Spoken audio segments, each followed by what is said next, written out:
The excitement in Troy, Alabama is so thick you can cut it with a knife. An expected record crowd started claiming seats at 10 o'clock this morning, anticipating a super regional championship for the Troy Trojans. Now just one win away from their first trip to Omaha. But the Little Rock Trojans took LSU to the brink in last year's national tournament. Always play well when their backs are against the wall. We've got game 2 of the Trojan War.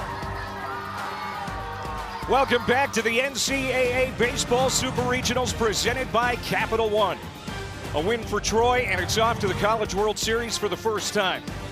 Little Rock is going to try to force a game 3 tomorrow. Hi again, everybody. Welcome back to the ballpark here in Troy. I'm Clay Matvick alongside Lance Cormier. It's great to have you with us. Atmosphere here yesterday, absolutely fantastic. We think it's going to be better today. Yeah, that's what we're talking about. 18,000 people in Troy, Alabama. Yeah. We had a third of them here. They're saying we might have half. Who knows? I mean, how many can they fit in the stands, though? But it's going to be great. Jade Boroff has become a household name, not just here in Troy, but all over college baseball, and for good reason. He has homered in 4 straight games, including a couple of grand slams. Yeah, what a story right here. Jade Boroff came into play on May 15th, hitting 136, 3 home runs. He's at 270, 11 jacks, and 32 RBI, and that has been mostly done in the NCAA tournament. They're calling him Jabe Ruve, the great Jambino. Like, nicknames are coming from everywhere. He's having fun. Right here, look, last 6 games. This 12 for 24 with 6 jacks, 18 RBI. This is against some of the best competition he has faced all year. You're talking Miami's, Florida, in the Super Regional. The guy is just getting it done and having some fun doing it. Absolutely unconscious. We'll see how Little Rock pitches him today. As for Little Rock, they have played by the creed the last couple of years. All we need is a chip and a chair. They have a chance. They know this thing isn't over. They're 8-1 in elimination games over the last 2 years. Yeah, you're talking about backs against the wall, and that's exactly right. Nick Bronzini, for me, needs to have a great start. They need to do on the mound and at the plate to be able to get the crowd out of the ball game. Troy got their crowd involved early and often yesterday, and it seemed like Little Rock was a little bit overwhelmed. But I'll look for the Little Rock Trojans to come out ready to play. Coach Curry's going to have his boys locked in and looking for some damage. Little Rock will be the home team. Troy trying to make program history, or will there be a game 3 here in Troy? We've got the first pitch coming up next.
Another great day in Troy, Alabama. Mid-80s, partly sunny. Some light winds are going to be blowing out to left field. It's much more humid. It's not blowing in here. than it was yesterday.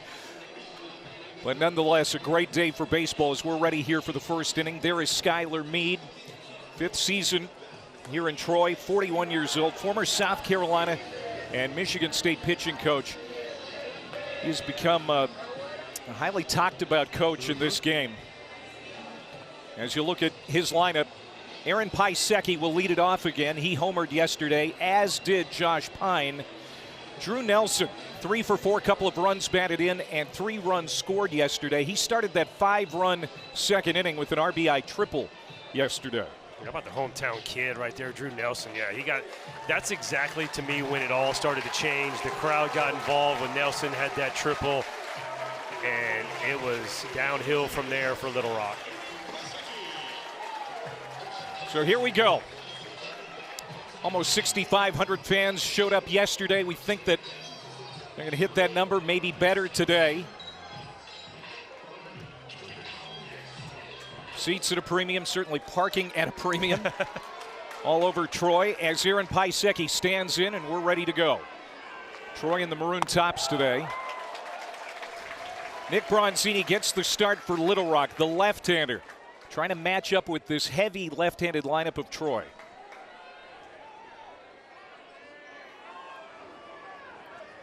Bronzini 2-2 with an ERA of 4.61. He started the regional final against Jacksonville State. It was no decision, but he pitched well. Yeah, I like how Coach Curry's going with the lefty because it is a lefty-dominant lineup, and he's got all 5 pitches: the cutter, the slider, curveball, changeup.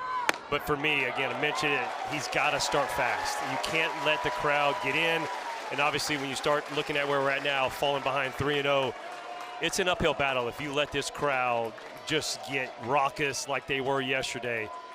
So he needs to get in that zone.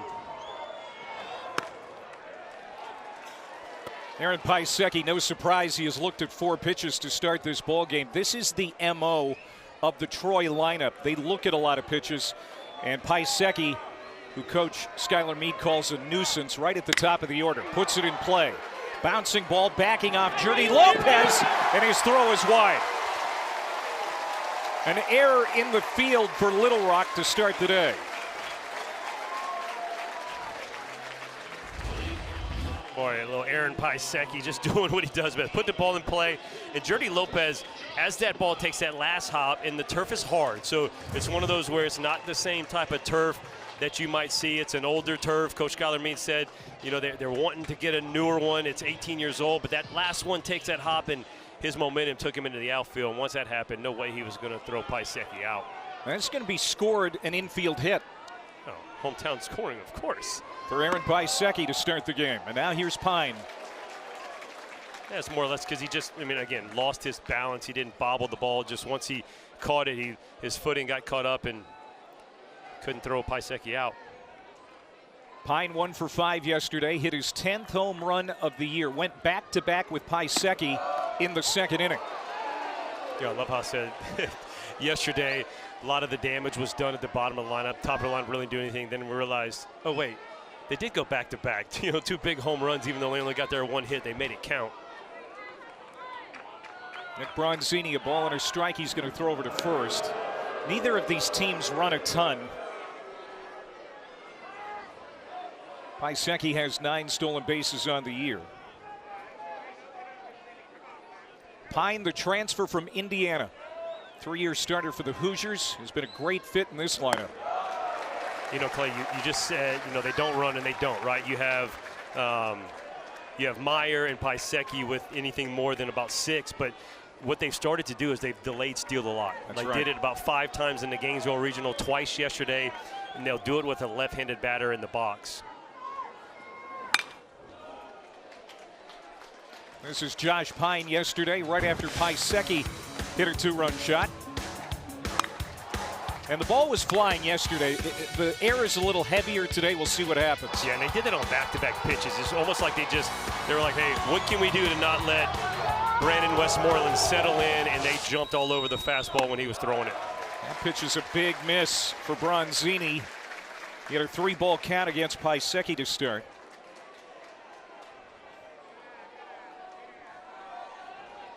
Josh Pine, he has more hits than any active player in college baseball. Been playing this game a long time. Runner goes, pitches high, ball 4.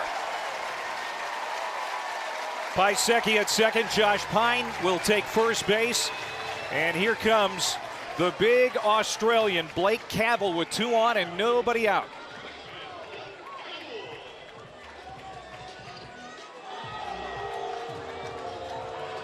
And an early appearance from the Little Rock pitching coach, Evan Lee. And we talked to Chris Curry, the Little Rock head coach, down on the field before the game, Lance, and he said, first sign of trouble, we're going to go to that bullpen early. And it's already gone. I mean, that's what you have to do when it comes to postseason baseball, right? You don't want to get an opportunity for the other team to just take a lead, open up a lead on you. So the moment you see a little sign of trouble, and we see an arm getting loose already, tag Andrews for Little Rock. The good news for Chris Curry is he does have some weapons down there. Andrews, one of the country's top freshman relievers, has 7 saves on the year, but maybe needed early in this game too. Bronzini trying to get that first out with 2 on now. And Blake Cavill at the plate, 0 for 3 yesterday with a walk. Power hitting first baseman from down under. And there's a strike. I like that. Good start with the breaking ball. Troy jumped all over Westmoreland's fastballs yesterday, and I mean, just seemed to know exactly what was coming. So nice job of going breaking ball early. Lefty sets the pitch. Popped up, and it's going to drift out of play. And what was more impressive, Clay, about yesterday, I mean, obviously a lot was impressive. You know, Jay Boroff, we talked about it, the 2 back-to-back homers. I mean, I think Nelson had 3 hits, but scoring 12 runs. You had Blake Cavill and Jimmy Janicki, the 2 best hitters in the lineup. Most run production went 0 for. So you got a lot to like if you're Troy, thinking, these guys aren't going to go 0 for very often, especially in the same game. Mentioned Cavill did have a walk. He leads the team in that category with 49. And again, this is a very patient lineup, 1 through 9. Piasecki at second, Pine at first, the 1-2 pitch, and that misses. No, it's a called strike 3. Late call by Kellen Levy, and Cavill looking back at the umpire. Doesn't like it, but he's a strikeout victim for the first out of the first. Yeah, very delayed call, but the right call. I mean, this was in the zone. Beautiful slider down and away. You see, comes in at that front knee. Nice pitch right there. That's the way to answer back after back-to-back base runners to start the inning.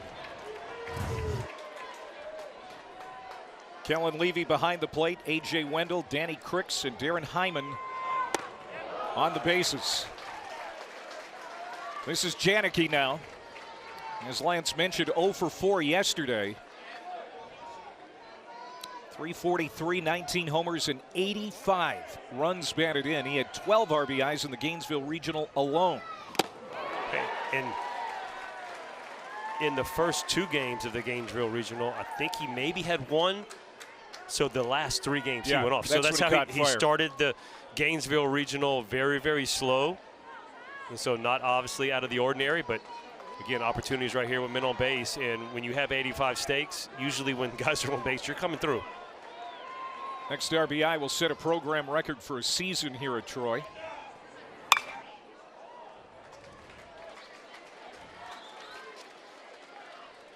Jimmy Janicki invited to try out for the collegiate national team this summer. This is a guy that a lot of people around here think has a big league future. Yeah, no doubt, especially just the athleticism, everything about him, the willingness to obviously work and just want to get better. You see it in the way he approaches his game. And so, yeah, a lot to love with Jimmy Janicki. Chase that one up and out of the zone. Strike 3. Back-to-back Ks for Nick Bronzini. So the mound visit by pitching coach Evan Lee has paid some dividends. Yeah, this is what happens when you can get ahead and you get in the driver's seat, right? You allow the guys to use that aggressiveness. He goes up out of the zone, not just up, but out. No way you can get hurt right here. How about back-to-back punch-outs right here by Bronzini? Center fielder Stephen Meyer now, the senior from Kennewick, Washington. Gets behind in the count, 1 strike. 3 for 4, scored 3 times yesterday. Now 8 for 20 with 4 runs batted in the national tournament. Bronzini trying to work around this traffic in the first. That one sits upstairs. Boy, these Troy baseball fans into every pitch. It's so much fun to be soaking this in these last few days. As Troy is only the 8th 3 seed to host a super regional. His fan base is loving it.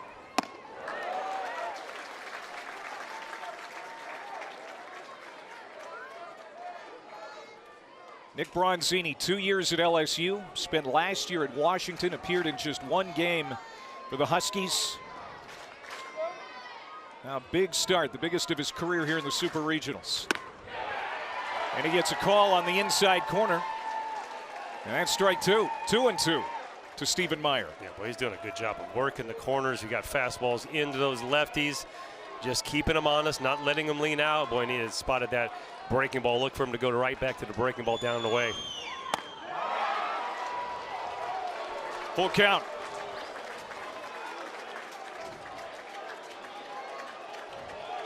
I might go right back to that, Clay. Be the 25th pitch right here this inning. Obviously not what you want to see, but man, your number 1 goal right here is a 0. I might go back to that breaking ball. It hits him. Went with a fastball, it rides inside, and now the bases are loaded.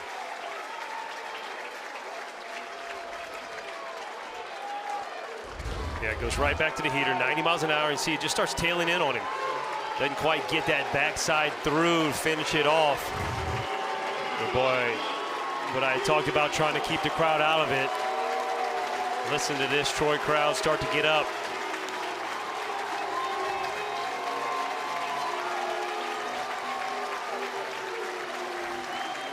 '95-year-old Riddle Pace Field. These are the biggest games ever played here.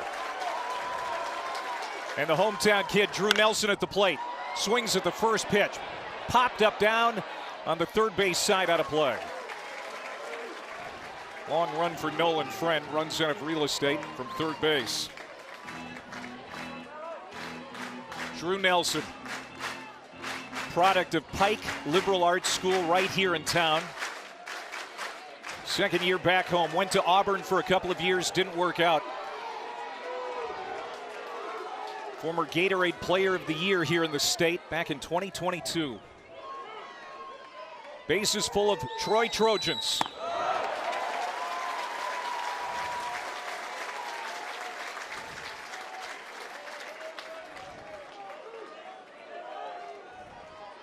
Nelson homered in the regional, drove in 8 runs last weekend.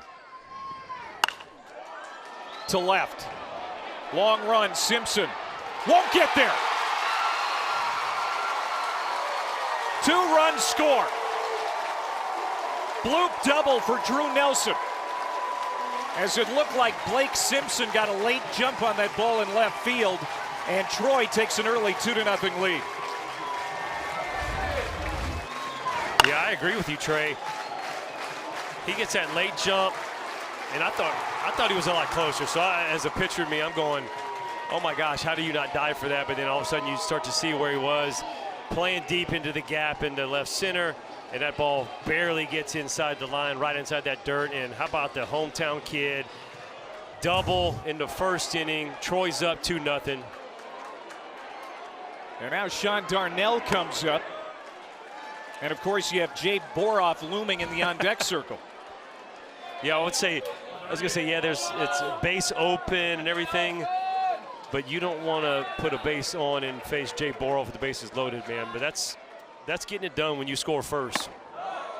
And you just saw how well Troy has been playing when taking early leads. And no surprise they hang a crooked number. They had a crooked number in 3 of the 4 innings in which they scored yesterday. Bronzini sits high again. And the count is 2-1 here to Sean Darnell. Senior second baseman 0 for 2, had an RBI sac fly yesterday. Went 4 for 19, drove in 3 last week in the regional.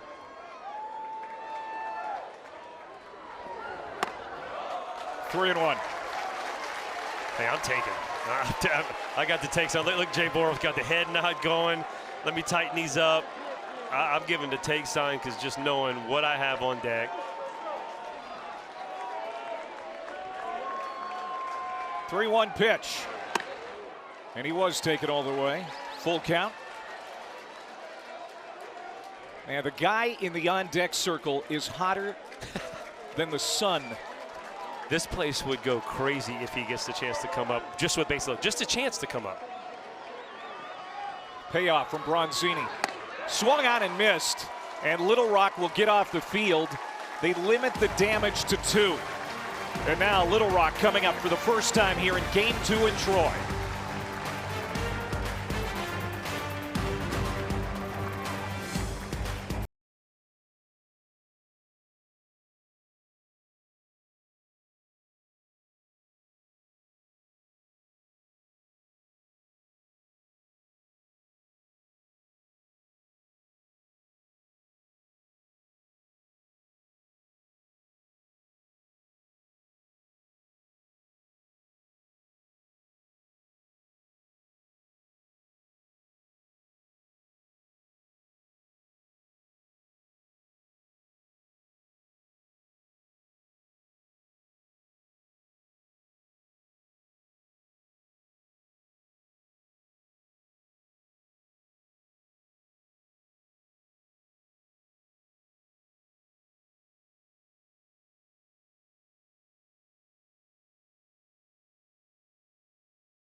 Little Rock Trojans need a win today or the best season in program history will come to an end. It's the exact same lineup we saw yesterday. Jordy Lopez in the leadoff spot. Cade Smith in game 1 went 3 for 4, a couple of singles, also had an extra base hit.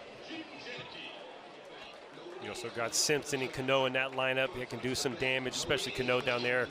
Team leading 12 home runs, but they got to go against Tommy Egan for Troy, the senior from Chicago. How about that? Chicago, Illinois, all the way down to Troy. How about this start going? Opportunity to put your program into Omaha for the first time. 16 starts this year.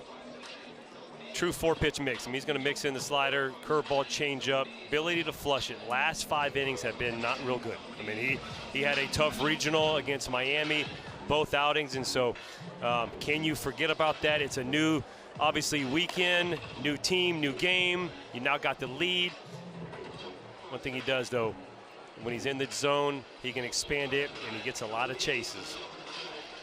He was the opening day starter for Troy. Now he is hoping to be the pitcher who pitches well enough to get this program onto Omaha for the first time in team history. Jordy Lopez ready to stand in for Little Rock.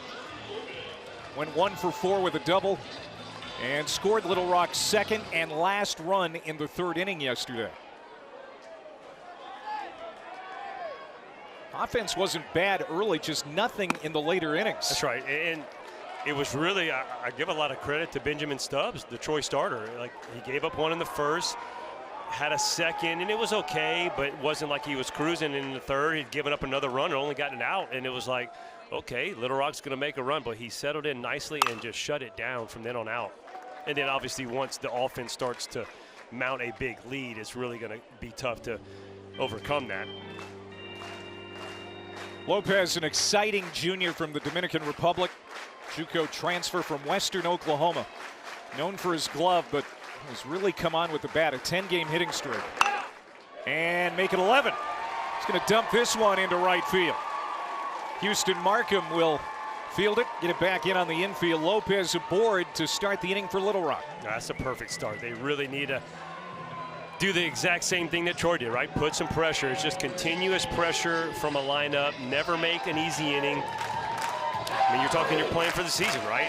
Backs against the wall.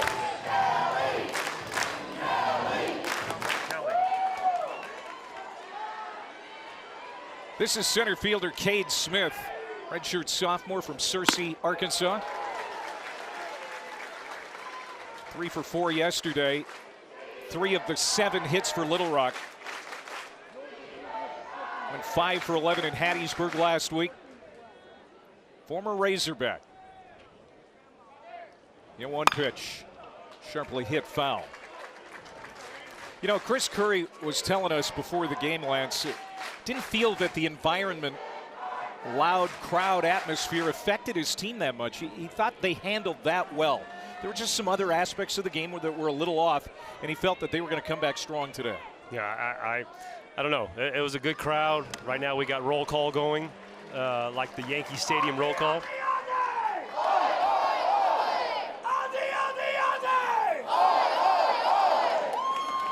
Love it. And there's the acknowledgement from Cavill, the first baseman. It was his turn in the roll call. Left field, center field, right field, first base, back around the diamond. 1-2.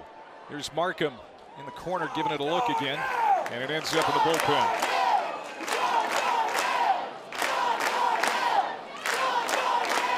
There's Sean Darnell saying thank you very much.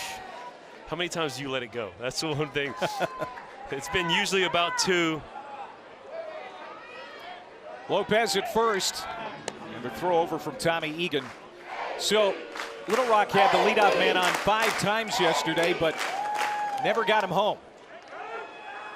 Got the leadoff man on here in the first, down 2-0. There goes Lopez, swung on and missed. Throw down to second, not in time. He's out. He's going to be called out. We got batter interference. Kellen Levy all over it. Yep, double play.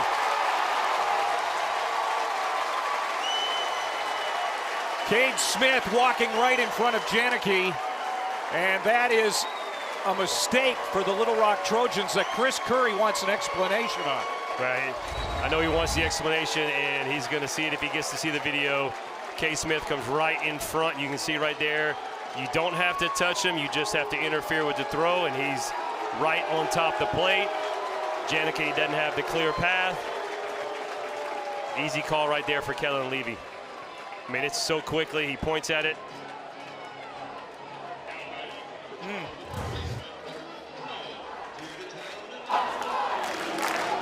Boy, that's a big blow to Little Rock emotionally. Oh, yes. Now we'll see how they respond. Bases empty with 2 outs and Nolan Friend at the plate, the big third baseman from Kingman, Kansas.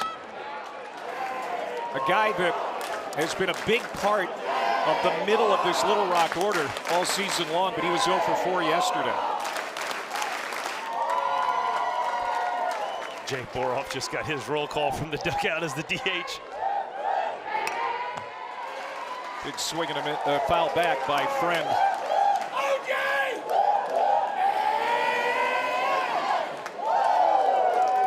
Yeah, you're talking, you got the leadoff hitter, right? You're feeling good, and then he steals a bag, gets through, and you know it gets reversed over that. It's tough. I mean, but the toughness has to come out when you're starting to play on the road in a hostile environment, record crowd, so everything's against you. You got to rise above those things. Friend to Sean Darnell, and Tommy Egan faces the minimum in the first. Troy leading by 2, coming back to the plate here in Troy, Alabama.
The NCAA Baseball Super Regionals are presented by Capital One. What's in your wallet? I don't think Jake Boroff is going to need a wallet the rest of his life. I don't think he'll be buying anything in this town for the foreseeable future. Or what's in his wallet? If he keeps hitting like this, it's going to be a lot of dollar bills, boys. I mean, this dude is, like you said, Clay, he's hot as the sun right now. He's become an unbelievable folk hero. You want to talk about oozing confidence every time he steps to the plate. Dude is seeing beach balls, and somehow teams continue to pitch to this guy. Let's see if it continues. The pride of Pike Road, Alabama. That's a suburb of Montgomery. As Lance mentioned at the top of the broadcast, was hitting sub 200 coming into the national tournament. Only 12 hits on the year. He has 6 home runs in the NCAA tournament. And Little Rock is facing him with the bases empty. That's a good thing. New pitcher on already, Tag Andrews, a guy who has been at the back of the Little Rock bullpen this year and has done a phenomenal job as a redshirt freshman. Yeah, the redshirt freshman has done really, really good, man. You're talking 5-2, 7 saves. In last 6 outings, only given up 1 run. So he's one of these guys you want in the game, but obviously not in the second inning already. Stuff's good, up to 94 with the fastball. You know, you're going to see a lot of different mixing of pitches, but I mean, I love the season he's had so far. So, but again, season on the line, maybe you might want to see if Bronzini gets you another one, but with the right-handed hitter, Boroff, maybe that's what Coach Curry was thinking, bringing Andrews in. Good start for Andrews as he sits down Boroff. And you could see that Boroff is already sharing some information with Houston Markham as he gets ready to hit. Well, it's just a beautiful fastball. He stays behind it so well, stays right exactly where he wants to throw it. See catcher Trey Hill sitting on the outside part of the plate, and it just goes bottom part of that zone. That's a nice pitch. Back up the box. Base hit, Houston Markham. Big turnaround first. He'll slam on the brakes. That is the 3rd hit of the Super Regional for Markham. And it's back to the top of the order in Piasecki. Markham, of course, made that great catch in the right field corner last night.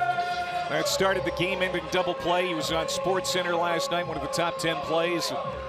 Just one of the many things that went Troy's way yesterday. Absolutely. That ball was smoked. 105 off the bat, had a little tail to it. Looked like Jordy Lopez might have a shot. There goes Markham. Got a great jump, and the ball goes into center field. And he'll take 3rd. So this has become Troy's MO. They won't run unless you got a left-handed hitter in the box. Aaron Piasecki goes with the fake bunt, distracts the catcher just a little bit. On the errant throw, Markham, after stolen base number 7, takes that extra base, gets the scoring position, less than 2 outs. Infield in early for Little Rock. Piasecki, an infield single and a run scored in the 1st inning.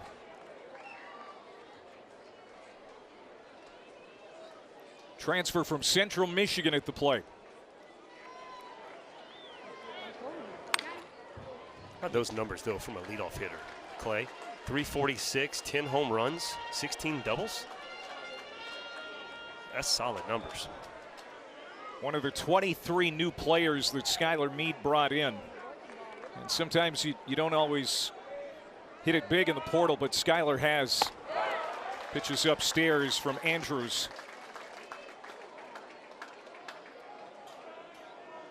Houston Markham at 3rd.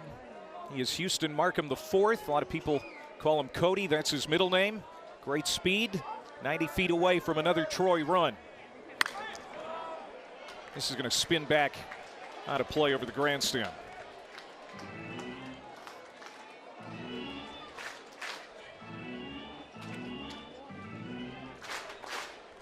Just over a month ago, Troy was under 500. In fact, 3 games under 500. They've now won 15 of their last 20.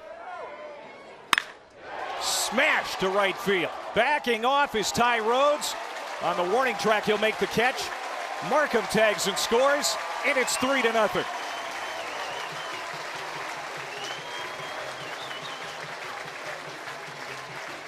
RBI sac fly for Piasecki, more of an RBI line drive for Piasecki. RBI missile. Yeah, RBI 48. How about that? Again, from the leadoff spot, 48 stakes, but just playing the game the right way. Get them on, get them over with a little stolen base and an error, and get them in less than 2 outs.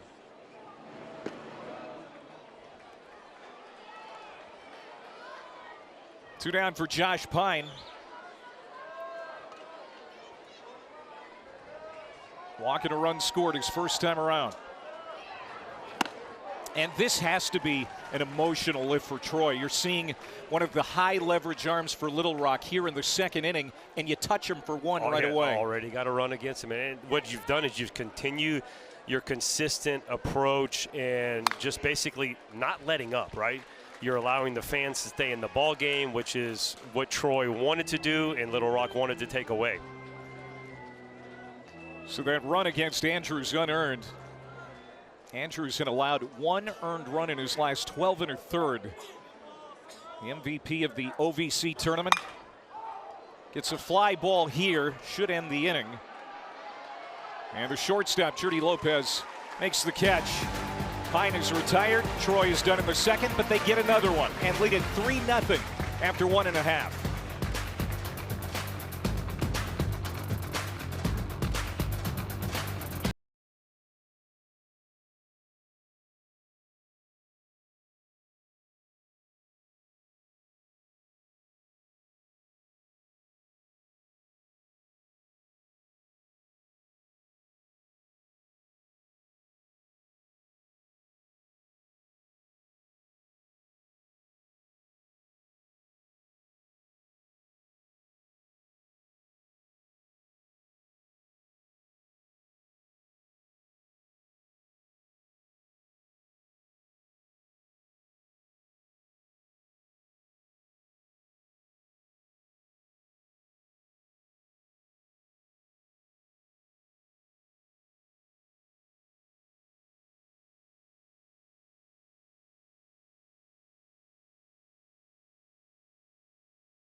Third NCAA tournament for the Little Rock Trojans, their second straight as they won the OVC. Remember last year they took LSU to a 7th game in Baton Rouge. This year setting a school record for most victories in a season. They went 3-0 in Hattiesburg. Of course, upset Southern Miss along the way. And now in their first ever Super Regional. Chris Curry telling us, we're not a Cinderella story. We expected to be playing now. And it really all started last year in Baton Rouge. Yeah, you got a lot of confidence from the guys that were on the team last year. Obviously, being the only team to beat LSU in the postseason. So you're going, hey, well, that's the national champions. And you had them basically on the ropes, winning the ball game in the 5th inning on that if necessary game. So confidence started there, right? Process started building there. Then you start adding a bunch of portal pieces here that fit in super nicely. They didn't miss on a lot of those guys. So some of the teams have missed. Well, Little Rock did miss on their guys that they brought in. And then all they've done is just add on to last year's success, and that's why they're in the Super Regional for their first time. And here's one of the guys that they brought in, Blake Simpson at the plate. Redshirted at Missouri last year. This is the middle third of the Little Rock lineup. Simpson, Bamba, and Cano. Chopper towards second. Sean Darnell charging. Plays the high hop. Over to Cavill for the out. So Tommy Egan gave up a leadoff hit to Jordy Lopez in the first, but then had a little help with an interference call on a double play. And he has faced 4 hitters so far. So far, so good for Tommy Egan.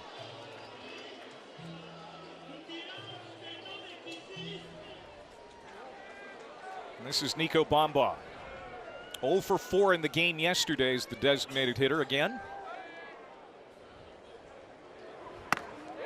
This guy's a great story. He's 24 years old in his 7th year of college baseball.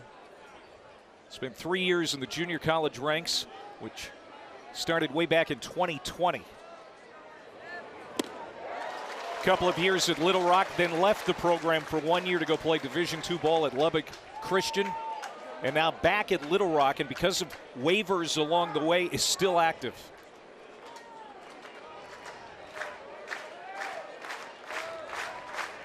The 0-2, and this is down.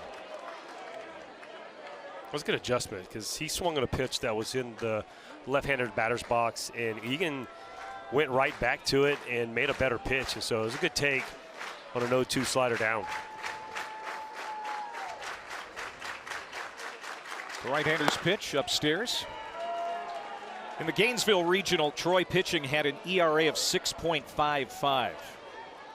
Yesterday, they held Little Rock to 2 runs on 7 hits. It was just a really good outing. You talked about the start from Benjamin Stubbs, but the bullpen of Crotchfeld and Dill was also very good. They put together a complete game. You talk about all 3 phases of the game. Obviously hitting, you score 12 runs, you're going to be happy. Pitching, you give up 2, you don't walk anybody, going to be happy. But they made some plays, especially we will probably see the Houston Markham play that made SportsCenter to end the game. So, I mean, you put together a complete game like that, you're going to have some success. Great at bat by Nico Bamba. Got behind 0-2 and then draws the walk. So a 1-out base runner for Little Rock, and that brings up Angel Cano. You know, Bamba was just setting him up. He's like, I'll swing at that 0-1 pitch in the other batter's box and make you think you're going to do it again. So good job fighting back. You know, this is the spot right here. They need Cano to come up big. 12 home runs on the season. Angel Cano out of Cartagena, Colombia. Senior first baseman, 1 for 3 yesterday. One of the top power hitters in the Ohio Valley Conference. He is fired up that he has some relation in the crowd here today from Colombia.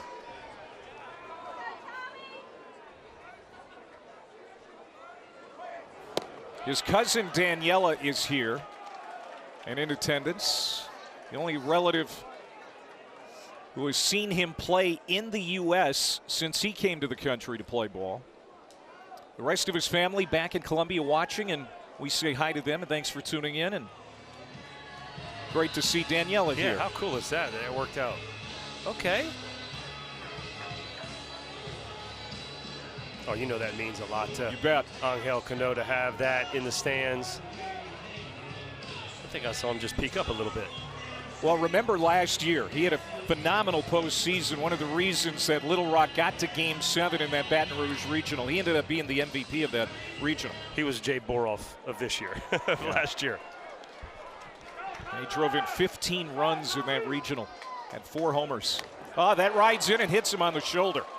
Tommy Egan, a walk and a hit by pitch with 1 out here in the 2nd inning.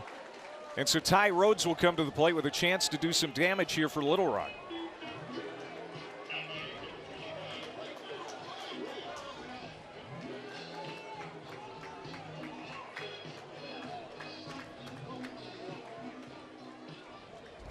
This is what Danielle thought about that. No, she's like, I don't care if he gets on base. I want to see him hit. Like that's, I think that's the same reaction that Cano had as well. He's like, I don't want to walk or get on base. I want to hit. Bouncing ball on the first pitch. Ty Rhodes is going to be out. Pitcher covering. Bamba goes to 3rd on the play. Cano to 2nd.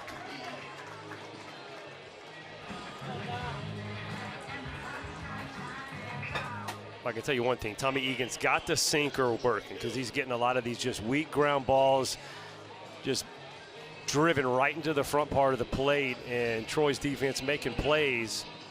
It's going to come down to, can Little Rock come up with a big hit right here? You got 2 guys on scoring position, 2-out hits can win ball games. Catcher Trey Hill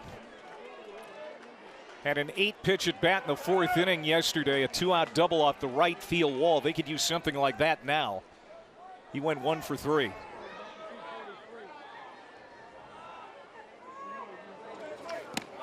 Little Rock went 2 for 10 in game 1 with 2 outs. That's so big this time of year, Lance. You know, just it's not the hitting itself; it's timely hitting. That's exactly. I mean, that you can't say that any better. I mean that because 2-out hitting, yeah, you can get a couple 2-out hits, and yeah, you got first and second, but you got to get the hit when runners in scoring position with 2 outs. I mean, it's going to come down to probably about 5 to 10 pitches a game on both sides where you're going to be in those situations, and what team makes the pitch and what team gets the hit. Kind of saw that from Ole Miss last night in Auburn in game 1 of that Super Regional. Yeah, a lot of missed opportunities for the Auburn Tigers, and when it came down to it, Hunter Elliott pitched with a lot of traffic. Ole Miss Friday night starter, you know, national champion pitcher. He came up big and got 2 big double plays early in the game, and that set the tone for the Ole Miss Rebels. Bombard third, Cano at second. Big swing and a miss. Full count now on Trey Hill. Tommy Egan, the transfer from UIC in Chicago. All Missouri Valley last year. Also spent a year at Houston getting the start for Troy in what could be an historic day. Took something off and he's fouled back.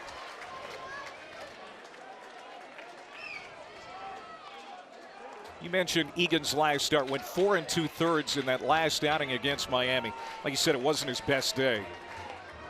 But again, Troy coming through in that regional, pitching with the lead here. Called strike 3. Got to wait for that late punch out from Kellen Levy, the home plate ump. And that ends the inning. Little Rock strands 2. Well, you talk about making the pitches when it matters most. Little slider, top of the zone. Egan gets it done.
All right, Chris and Runes, thank you very much.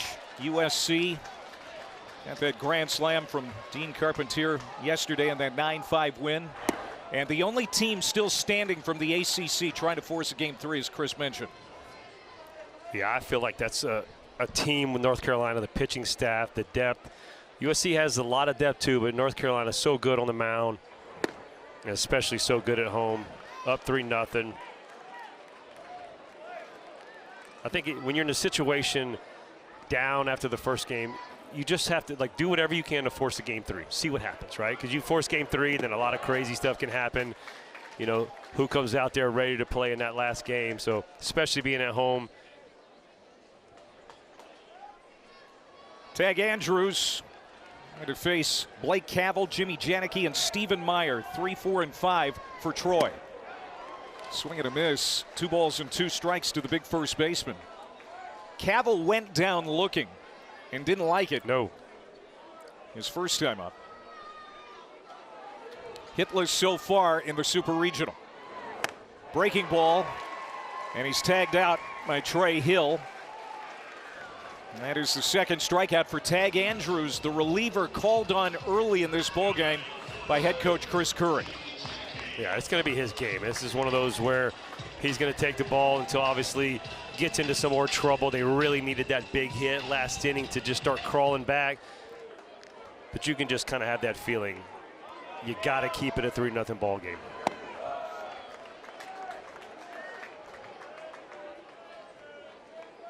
You see the numbers on Janicki, outstanding. Waiting for him to break out here too in the Super Regional. He's hitless. Sun Belt Conference Player of the Year. Foul back. I was going to say, speaking of feelings, I got a feeling this guy's not going to be down very long. He's one of those guys that when he gets hot, like it's 7 at-bats in a row that you're going, oh my gosh, watch out, because he continues to square the ball up. He hits balls harder than most guys in this country. 4 homers yesterday for Troy. Of course, Janicki did not have one of them, but this Troy lineup, 18 total homers in the NCAA tournament. And that's what's been fueling this offense. The long ball, the extra base hits, and this one is scorched. There is Janicki coming alive. Around first, on to second, and he'll get there. 1-out double for Jamie Janicki.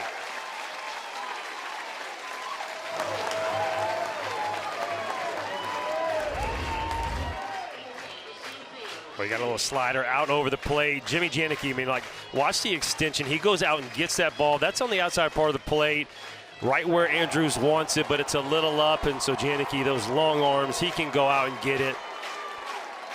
Continues to barrel balls, 107 off the bat, 24th double of the year.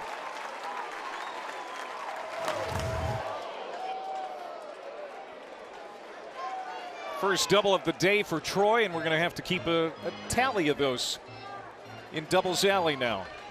It's a tradition here at the ballpark. Isaac Avenue is starting to loosen up now for Little Rock.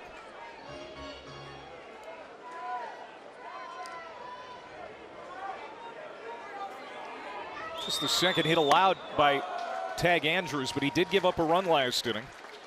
And that ball was smoked by Janicki.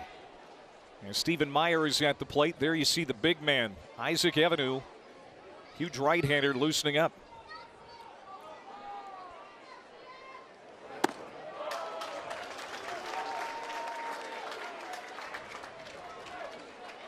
Stephen Meyer was hit by a pitch in the first inning.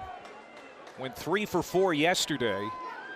Another guy who has been granted an extra year because of the Diego Pavia JUCO rule. A guy who was injured early in the season, and when he got healthy, it was no surprise that the team's fortune started to get better. Well, he solidified the center field. When you see the outfield here, Troy, you got to have a good defensive center fielder, and he did that. Base hit to right field. Janicki can run well for a catcher. He's being waved home. Here comes the throw. Play at the plate. Not in time. Beautiful slide by Janicki. And it's 4-0 Troy.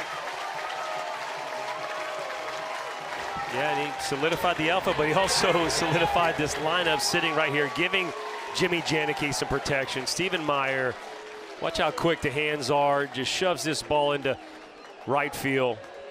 Look like we're going to review this. I thought live this was a safe call. Janicki, like you said, Clay, can run for a catcher. Oh, yeah. Scores easily. This is going to be a quick review. Janicki excited. Again, big double. Scores right here. And what it does just keeps consistent offense right here, scoring every inning. It's tough when the offense is continuing to score runs every inning. It's tough to come back on them. 44th run batted in for Stephen Meyer. And the NCAA Replay Operations Center in Pittsburgh is taking a peek. There you see it. And they will relay their findings to the umpiring crew here in Troy, Alabama. It's pretty slick how this works. Yeah, it usually happens pretty quickly.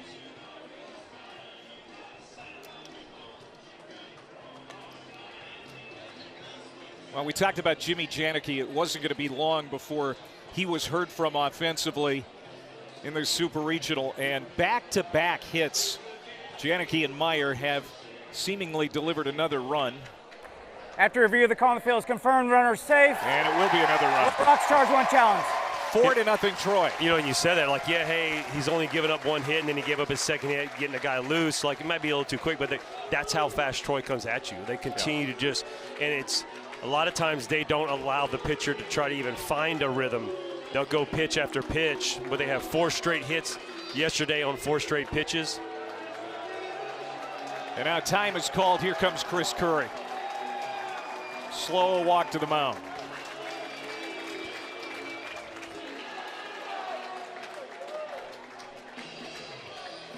Pitching change. Here comes Isaac Evenue. 4-0 Troy, top of the third.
This weekend across ESPN, ESPN2, ESPNU, and ESPN Plus. For more information, visit NCAA.com, the home for all NCAA championships. Alongside Lance Cormier, I'm Clay Matvick here in Troy, Alabama, where the weather has been lovely. Little Rock already using pitcher number 3 on the day. It's the 6'2", 250-pound Isaac Evenue, the Oregon transfer. Yeah, he's another one of their hot relievers. Andrews was one, but they just touched him up for 2 runs. Evenue has been really good lately. Numbers, not necessarily, the ERA is great. The strikeout to walks, maybe not so good, but last 8 in the 3rd inning, 5 hits, only 1 run in the postseason. So he's stepping up big in the biggest games. 2 runs in the 1st, 1 in the 2nd, 1 more here in the 3rd for Troy. 1 out, Myers at first base, and Evenue's pitch, half-hearted swing, and that's a strike to Drew Nelson, who had that bloop 2-run double in the 1st inning. Got the scoring started for Troy. This is a spot where I wouldn't be surprised if Troy does that delay steal. You're already up 4-0, continue to put pressure. You got the left-handed hitter up. See why you're seeing a couple pickoffs from Little Rock. Myers got 11 bags, been caught 8 times, but lately has been successful a lot more. Big swing and a miss. It's 1-2. Yeah, the Little Rock pitching staff was so good in Hattiesburg, allowed 13 runs total in 3 total games. He allowed 12 yesterday, already 4 here early today, just 1 out in the 3rd inning. Runner goes from first. The throw down from Hill is in time. Stephen Meyer is out, and he knew it. Good throw by Trey Hill. The Little Rock catcher getting the 2nd out. Yeah, it felt like that was going to be an opportunity to go. Trey Hill was all over it. I saw him checking every single time. This was more of a straight steal. Evanu does a good job of giving Hill a very good amount of time to throw him out. Good pickup right here by Lopez, and nice quick tag. Well done. And Evanu strikes out Drew Nelson to end the 3rd inning. So the big man comes out of the pen, settles things down for Little Rock. Yeah, take a little momentum into the offense.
Exclusively on ESPN, 40-plus NCAA championships. Confetti rains.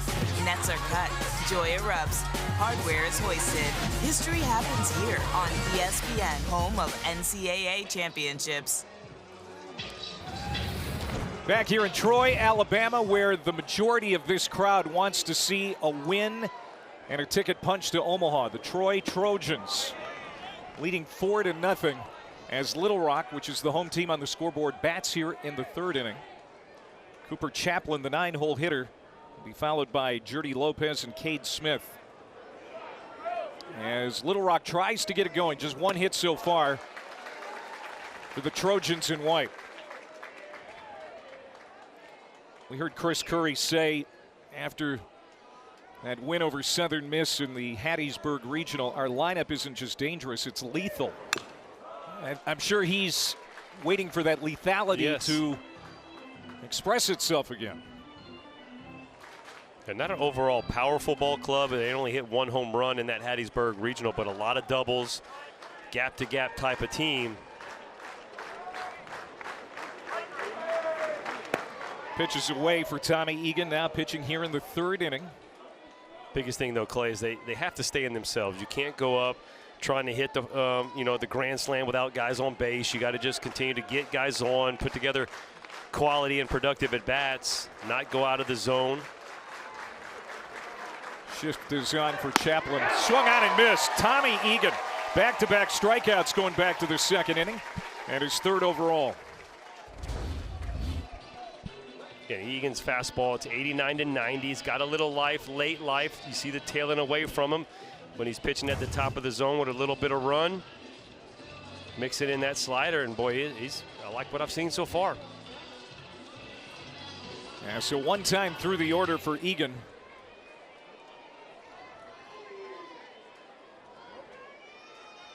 Walked a guy and hit a guy in the 2nd inning, but nothing came out of it.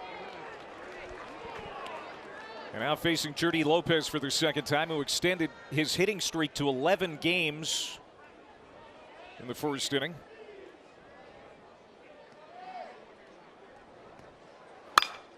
Lifts this one down the line in right. Here comes Markham again. First baseman Cavill, great effort. Not going to get there. You know, the Troy defense here in the NCAA tournament has not been exceptional. 9 errors so far. They had a couple more yesterday, but they've done enough. They always give you great efforts like that. Pretty good effort. Terrific barrel roll. Like, he finished very nicely, even though he didn't make the play. The good finish on the roll, right back to the feet. I think he'd be happy how that looked too. I don't know that there's anybody who has more fun playing the game than Cavill. No, right now you probably have 2 of the guys in Cavill and Jay Boroff that are enjoying coming to the park more than anybody else in this country.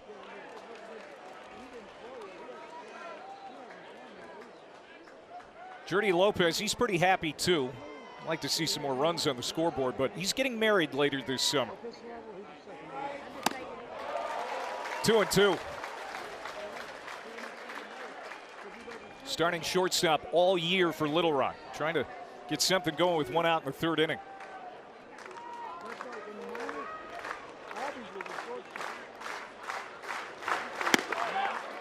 If Little Rock can win this one today, obviously there'll be a 3rd game in the Super Regional tomorrow.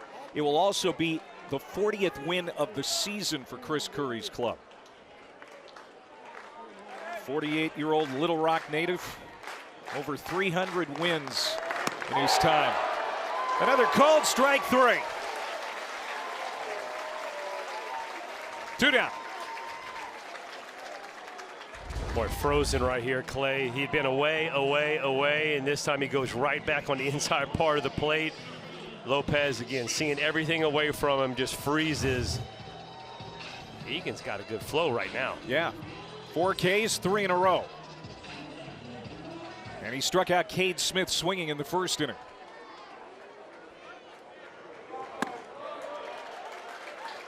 Smith started his career at Arkansas, dealt with a shoulder problem in 2024, then went to Division II Harding University, and now has been the fit in center field for Little Rock. Wraps it to short. Piasecki has it. Throw right on the screws. It's a 1-2-3. Breezy 3rd inning for Tommy Egan. We have played 3 in Troy, and it's 4-0. We're going to talk to Skylar Meade after this timeout.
Presented by Capital One. Off to the 4th inning we go. It is 4-0 Troy, the visiting team on the scoreboard leading. A win away from Omaha. And let's bring in their 5th-year head coach, Skylar Meade. Let's talk about the guy that you started today. Tommy Egan still pitching in this ball game, and it seems like he has really settled in. A couple of strikeouts lasting. What are you seeing from your starter? Well, he's got to stay convicted with the fastball. You know, if it's carrying through, that sets up all the other stuff for him. So that last inning, he did a good job of it, but going to need to continue to do that. And obviously just, you know, get ahead. Well, Coach, just want to obviously touch on the story so far of the Gainesville Regional and moving on to here. Jay Boroff, right? Just that he's on deck right in front of you, but just how his season went from starting the year to now where it's at, and just the mindset, how you guys have worked all the way through this. Well, it's just an awesome story. I've referred to it, the March 5th text that he sent me, just his mission statement about being better. It didn't happen overnight, but you know, kids like that, they will find a way to be the best version of themselves, and he's doing that right now, but he's got a lot of work to go, but a special kid, just like all these kids that we have. We're going to let you get off to your third base coaching job. Thank you. I will go really fast. Yesterday was pitch. very slow. Yeah, you got caught up by somebody, I think. I know, I heard that. But you know what? It won't be the same today. All right, go. we're timing you. There he goes. 1001, 1002, 1003, 4, 5. Oh, turned it Six. on a little bit. Six-ish. Turned it on a little bit. Line drive, cut off. Jordy Lopez. That's what Lopez Yes. does. That is a big league play. Takes a hit away from the leadoff hitter, Sean Darnell. Well, the biggest thing is keeping the leadoff guy off. I mean, Little Rock needs a 0 on the board for them right here more than anything, and that's a heck of a play by Lopez. I thought there's no shot. That ball was up the middle, going to be a knot. Closed on it quickly, makes the throw. Nice play. Darnell retired. Here comes Boroff again at the plate with the bases empty, just how Little Rock wants it. Isaac Avenue came on in relief last inning. Got a strikeout of Nelson to get Little Rock off the field. So he's retired the only 2 hitters he has faced so far. Getting Boroff out, though, is quite the challenge. One of the main individual stories of this NCAA tournament. He has homered in 4 straight games, 6 homers overall, a couple of grand slams. He's hit more home runs than Little Rock by a long way, and almost as many runs batted in, just by himself. So when you talk about lethal, Jay Boroff has been lethal, no doubt about it.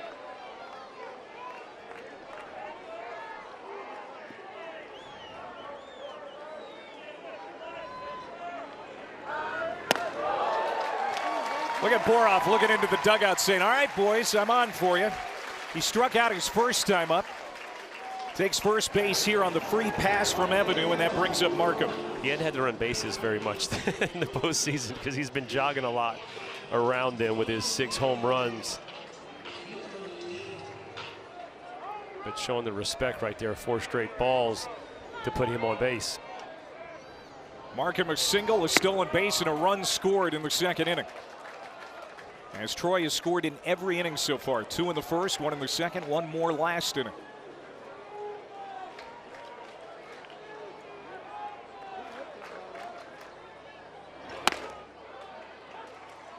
Said he is Houston Markham IV. His grandfather, well known in this state, was the head football coach at Alabama State for many years. Houston Markham Jr. Chopped out in front of home plate. Hill has one play, and the throw is deflected into foul ground. Everybody's safe.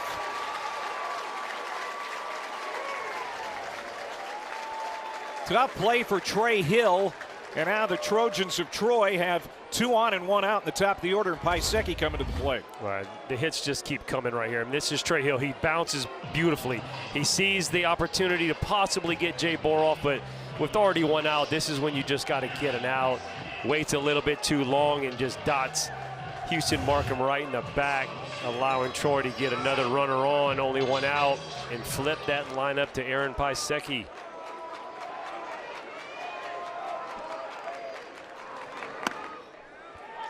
You know, I like that play, Clay, if you got no outs and you're going to go get that lead runner. But with already 1 out and just the way this game has gone so far, go ahead and take that out.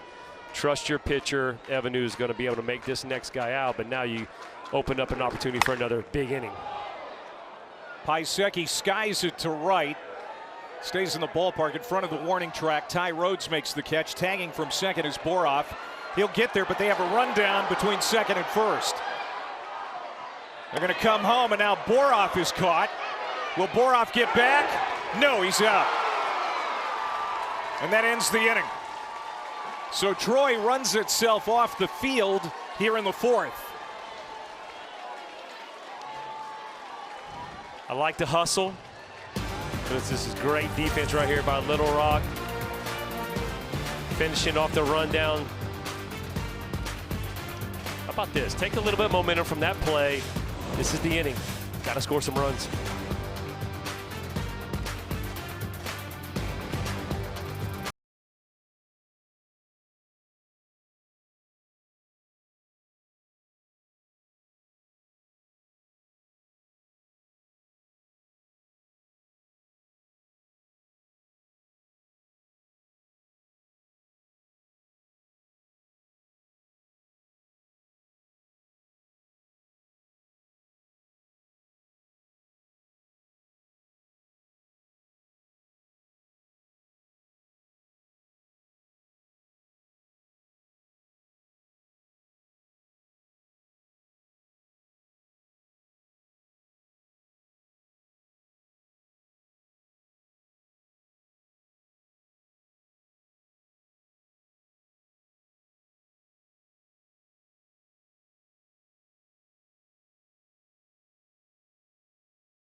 my fixation. The real fun just getting started. Run straight for the breakaway. The celebration is on. College World Series in Omaha, Nebraska begins Friday. Alongside Lance Cormier, I'm Clay Matvick. Lance, you played in the College World Series back in 1999 with the Crimson Tide. I can't imagine how wonderful the experience is for these players who get to make that trip. Oh, I can't imagine either, because 99, you're talking, that's 27 years ago, and it was great. You know, you're talking the mecca of college baseball, but you can imagine now what it's like, how these guys get treated there. I mean, 20-something thousand fans. I mean, it's just a really cool opportunity, and obviously that's what you play for, right? You get to school in the fall, and, you know, I don't know how many of the 300-plus teams in Division I break it down and with Omaha, as they're saying, or how many Omaha challenges, but, I mean, that's it. Like, for the most part, you walk into a lot of these schools' locker rooms, and you're going to see the distance from their stadium to Omaha, just because that's the word that's always said. I mean, it's Omaha or bust. Nolan Friend with a walk to start the inning here for Little Rock in the fourth, as they're down 4. West Virginia very close to punching a ticket to the Men's College World Series. Big lead on Cal Poly in Game 2. They're in a weather delay in the 8th inning in Morgantown. Battle of the Bulldogs in Athens. It was a home run hitting contest, and Georgia with the win, 13-12. Had 11 home runs in that first game. And Kansas hosting its first Super Regional tonight. Old Big 8 rivals, the Sooners and the Jayhawks. That's going to be an electric atmosphere, kind of like this one, I think, in Lawrence, Kansas, because Troy, Alabama, Lawrence, Kansas, they haven't experienced a Super Regional before. Anytime something has never been done, you don't know what to expect, but you're going to see some ruckus crowds. But yeah, how about that Georgia score? I mean, 11 home runs, that's a slow pitch softball. Yes. Michael O'Shaughnessy steps into the third base spot that Trey Phelps wasn't able to play because of the suspension. He goes 2 jacks. Rylan Lujo had 2. Daniel Jackson hit his 30th. But Mississippi State, boy, lost opportunity, up 7-0. I think I saw where in the regional, 149 straight opportunities, the team that was up 7-0 has won. That's the first time a comeback has been made big. So that's right. You got to give Georgia a lot of credit, staying in the game, staying with their process, knowing that their offense can bail them out. Blake Simpson flashes one foul, grounded out to second his first time up. Tommy Egan working on a one-hitter for Troy as he pitches here in the 4th inning. Little Rock 8 wins this year when they have trailed by 3 or more runs. With just the one hit, and that came from their first hitter in the ballgame, Jordy Lopez. And now time is called.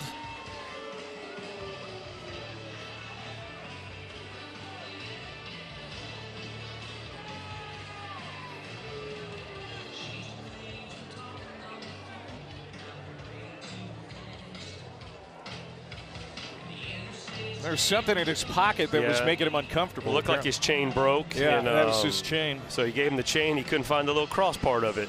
Didn't want to lose that. I like it. 2 balls and 2 strikes to Blake Simpson. Friend at first. Swung on and missed. And Egan gets the strikeout of the cleanup hitter Simpson.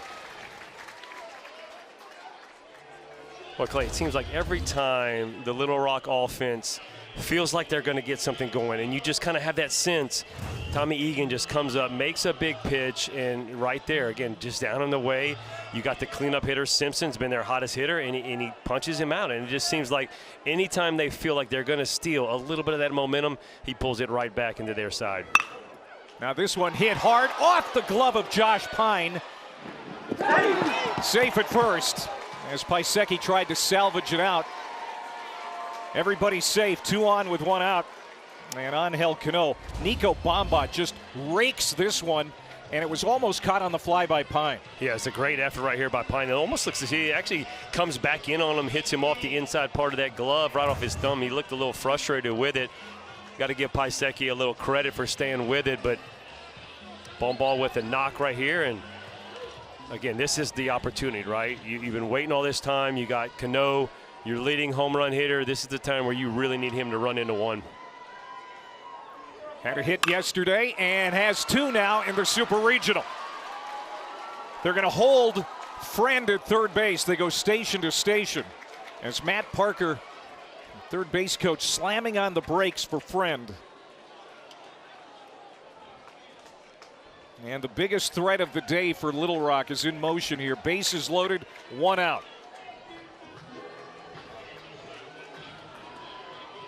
Those last 2 balls Lance hit very hard. Yeah, that one just a little bit too hard. Line drive up the middle.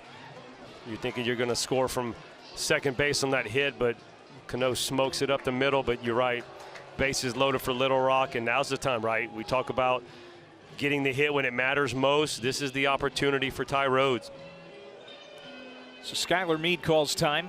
We'll head out to talk to Tommy Egan, try to settle things down as Little Rock strings hits together for the first time today.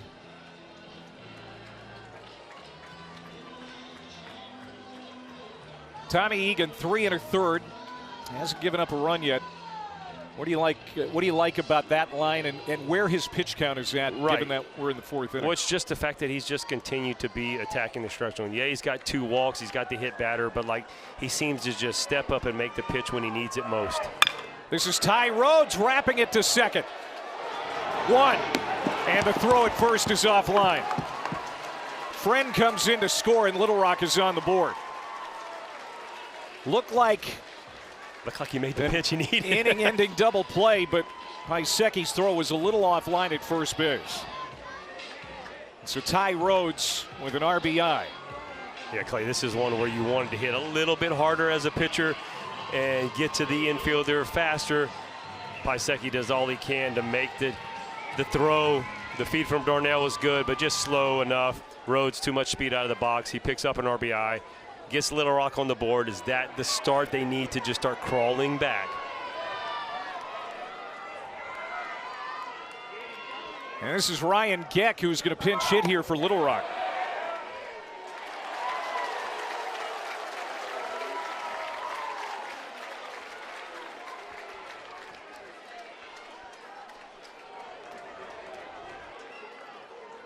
Ryan Geck appeared in the game last night. Flew out to right field to end the ball game on that double play. Marca made the catch in the corner and right, and then Angel Cano was doubled up to finish game 1. 2-strike pitch, down and in. So this is Trey Hill's spot in the batting order, the starting catcher. So obviously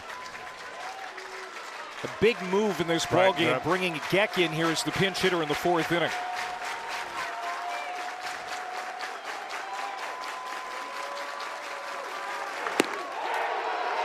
Called strike 3. Tommy Egan will limit the damage to 1 run. What could have been a big inning for Little Rock. They'll have to settle for 1 as we head to the 5th inning. 4-1 Troy.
Little Rock trying to force a game 3 in their Super Regional here in Troy, Alabama tomorrow.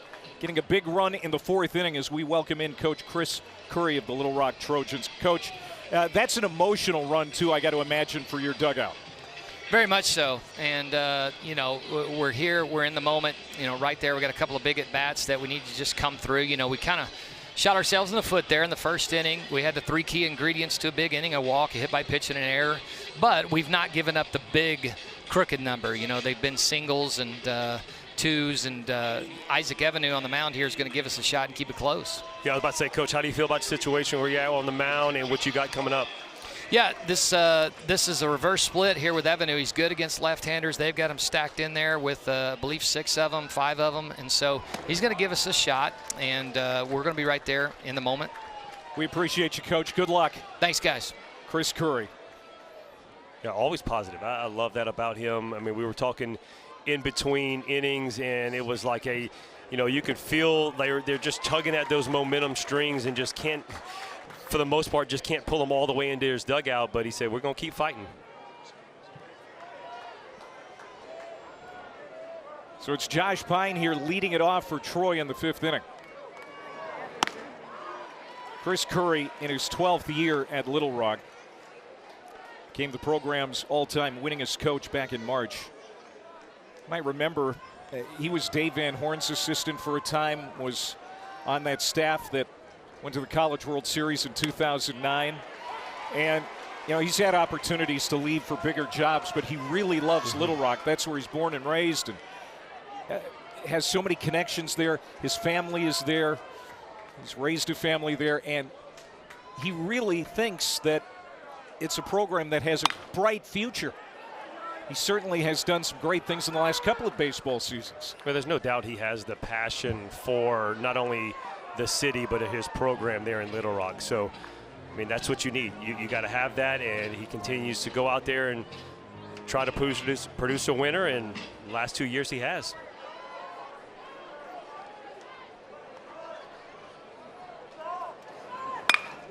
Hammered to third, picked up by Nolan Friend. Flings it across the diamond for the 1st out. So Josh Pine is retired for the 1st out here in the 5th inning.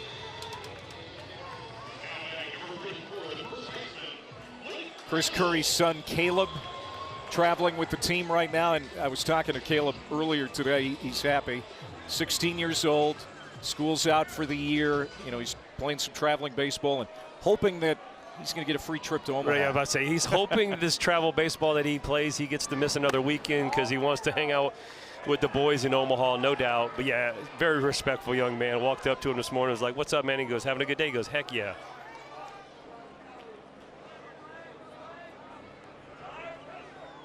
Blake Cavell has had a quiet tournament.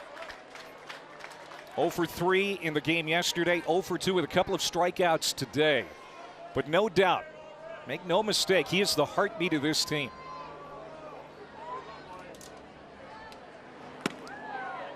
Takes a strike at the knees, 2-1. He hit his 13th homer of the year in the regionals last week.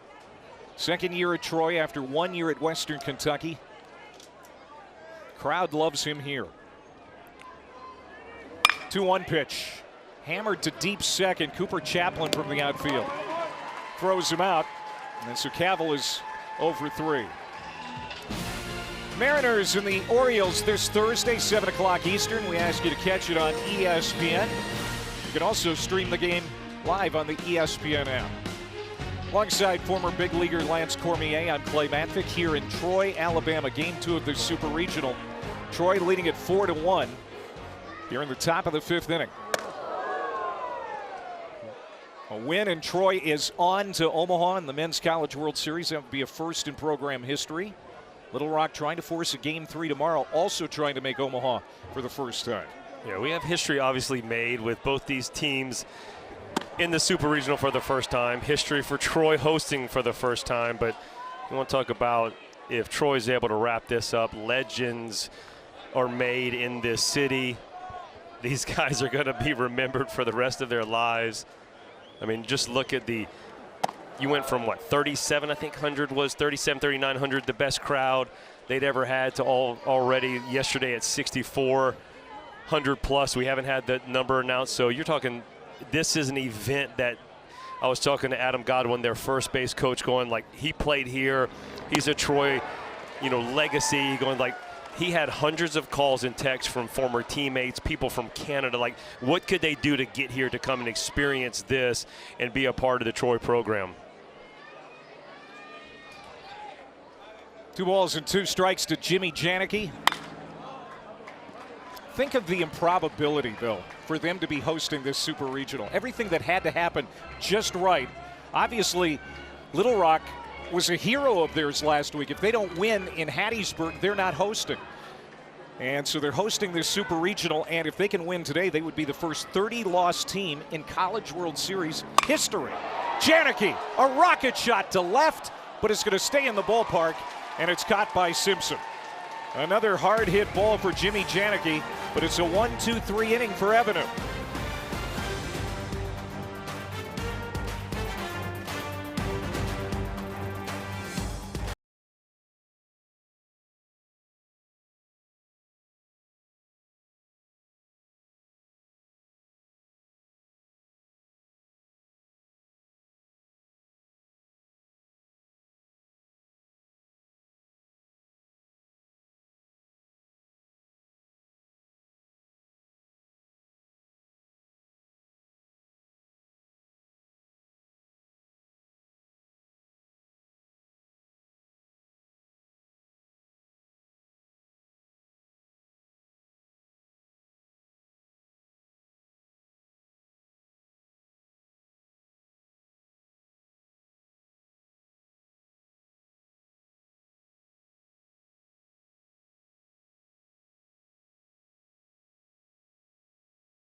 The NCAA Super Regionals presented by Capital One. Riddle Pace Field here in Troy, Alabama. They had a record crowd of 6,462. We're waiting for the number today. It's probably going to go over that. Yeah, 4-1 Troy here, leading Little Rock in the 5th. Sorry about that, Clay. Yeah, you talked to a lot of the officials around here. They felt like they were going to get more. And, that's the exciting part, because I think 7:30 I heard was like when the gates opened in the doubles alley out there in left field. So think about that, 7:30. Some of those guys have been here reserving their seats all the way out there in left field. They're hanging over the railing in the football stadium. Yes. The vet is taking people so they can watch from the football stadium. They're watching from the building on the other side of the wall in center field. They're just trying to get a peek at this place from all the nooks and crannies around Riddle Pace. They brought in bleachers from Gulf Shores a couple of nights ago, overnight, 3.5-hour drive. They trucked in 2 sets of bleachers because the city didn't have any. I definitely heard that story. It was something that it was like state-funded money for the bleachers out there in left field, and so they roll up. They said, if you guys can get a truck, nice shot right there, but another big out. They said that the city of Gulf Shores said, if you can get a truck here that can bring them, we'll put them on there. It'd be great to let another state school use them. And sure enough, Troy had the trucks rolling down there. Some lineman trucks got there and got the stands here. They had them ready to go at about 8:30 Thursday night. This crowd having a blast. So Cooper Chaplin, hard hit ball, but he's the first out of the 5th inning. Now the top of the order, and Jordy Lopez. Tommy Egan, 4 1/3 innings now. Working out a 3-hitter, has allowed just 1 run. Lopez extending his hitting streak to 11 games. He's also struck out. Oh, nice snare by Josh Pine. Comes up throwing, got him. Josh Pine last half inning knocked a ball down that Bomba hit, but it was an infield single for Bomba. This one gets a little luck to go his way. Yeah, I mean, you talk about the 9 innings that they've had in the tournament, but it's plays like this that continues to keep them going. Not only just a layout, but also a short hop pick as he goes, pops up, makes a play. Tommy Egan, big smile on his face. Love as a pitcher when you get those kind of defensive efforts. 2 outs for Cade Smith. Do you always, as a pitcher, make a point to go up to them after the inning and say thank you very much? Got to let them know. Smith skies one on the infield. Everybody coming together out in front of home plate. Third baseman Pine, he's there, and that is a 7-pitch inning for Tommy Egan, who gets stronger as this game goes on.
All of these super regionals started yesterday. West Virginia and Cal Poly, they've been in a weather delay for a while. That play is ready to get back underway at 4:45 Eastern, just a few minutes from now.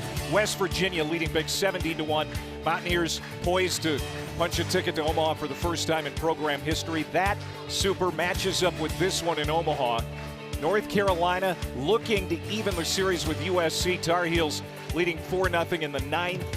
And Auburn and Ole Miss game 2 tonight. Ole Miss with the win last night. Those two teams did not square up during the regular year. I fully expect that to be a 3-game series. I hope so. That's one of those, as a father of one of the Auburn players, you'd love to see them just force a game 3, see what can happen. But I mean, that was a well-played game for Ole Miss. We talked about the missed opportunities Auburn had on offense.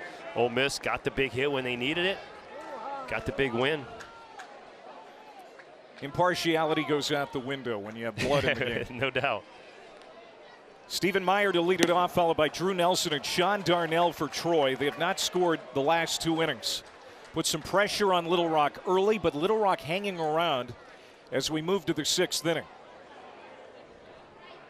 Stephen Meyer in this game has been productive.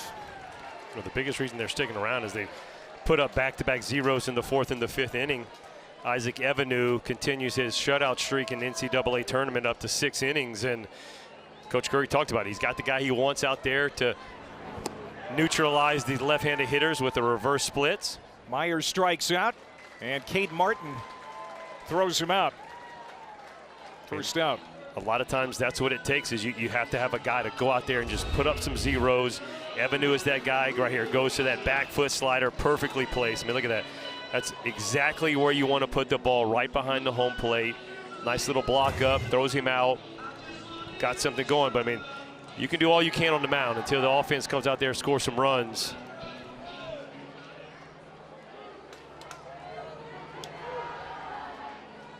Now Evenue to face Drew Nelson. Had a bloop 2-run double in the 1st. And a strikeout victim of Evanus to end the third inning.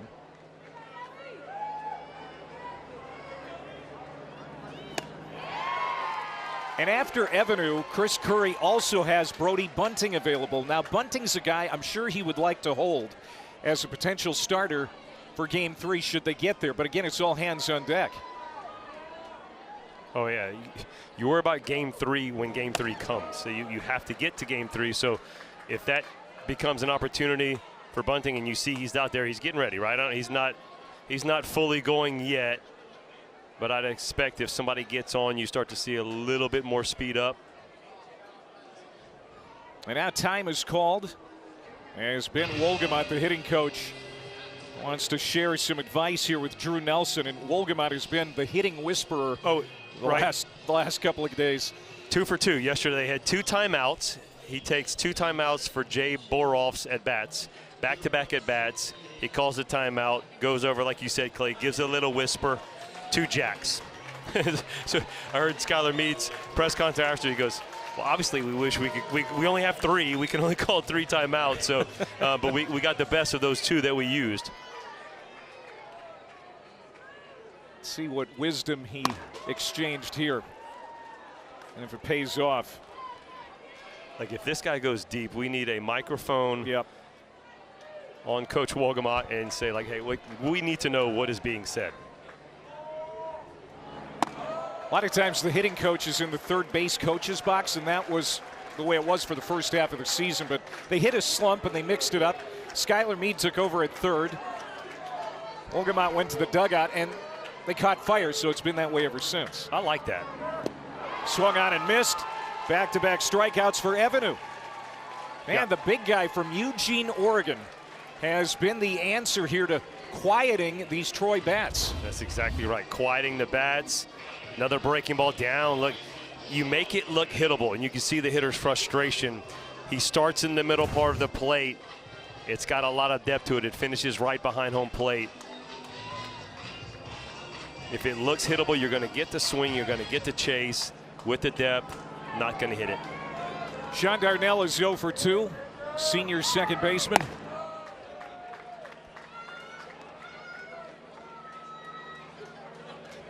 Looking for his first hit of the Super Regional, had 4 hits, 3 runs batted in last week.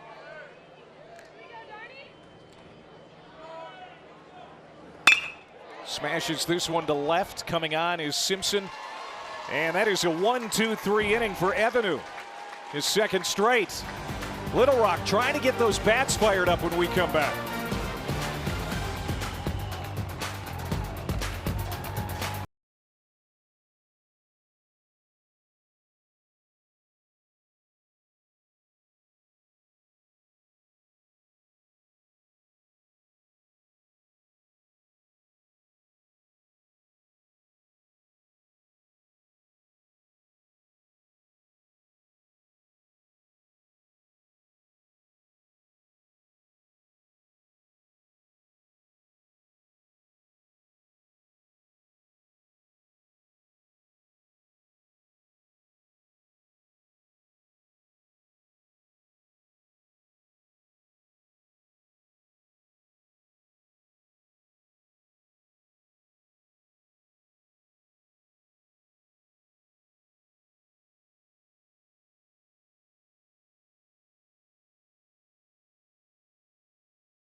We got a 4-1 ball game right here. Tommy Egan on the bump for Troy. Talked about having to flush his last outings. He had a rough Gainesville Regional. He has done that. 5 innings, 3 hits, 6 punch-outs, only 1 earned run. Feeling it, the crowd loving it. Defense has picked him up. Great comeback start right here by Tommy Egan. And now he's going to face the meat of this Little Rock order, which is just aching to get something going. Nolan Friend leading it off, hitless in the Super Regional. Led off with a walk in the fourth and scored. The only run for Little Rock today. Hammers this one to left center. Nelson will get it back on the infield quickly, so Friend is limited to a single, but that's a great start for Little Rock. Yeah, you could sense, right? 3, 4, 5 coming up this inning. 3 straight zeros on the pitching side of things. Can you bring that into the offense? Simpson's been your hottest hitter in the postseason. Now you get an opportunity, got man on base right here. Over 2 so far today, but look for him to break out right here. Simpson was the MVP of the Hattiesburg Regional, had 8 hits, but bounces in what could be a tailor-made double play. And it is.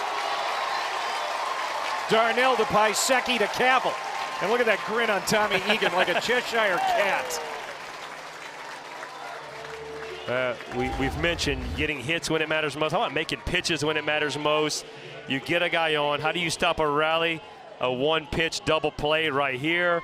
6-4-3, and like you mentioned, look at that smile from Tommy Egan. It's just one of those days.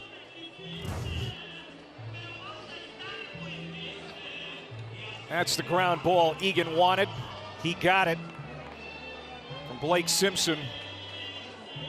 And Little Rock has scored just 1 run on 6 hits over the last 11 2/3 innings. The offense just desperately needs to find a spark somewhere. Well, it seems like, I'm telling you, like it feels like they're tugging on the momentum string and they just keep pulling it, but the moment they feel like they got it, the tug of war, Troy pulls it right back, whether it's a big hit, whether it's a big play or a pitch like that where you get a double play and all of a sudden you race all the base runners. Nico Bamba, a walk and a line drive base hit.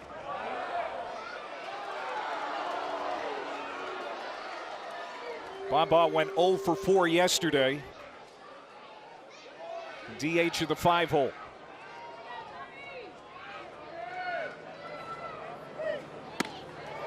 Nico and Angel Cano are going to come back, and they're going to be a part of the coaching staff next year for Little Rock. Chris Curry was sharing that news with us before the game today. Congrats to them. Yeah, they are fired up about the next stage of their career.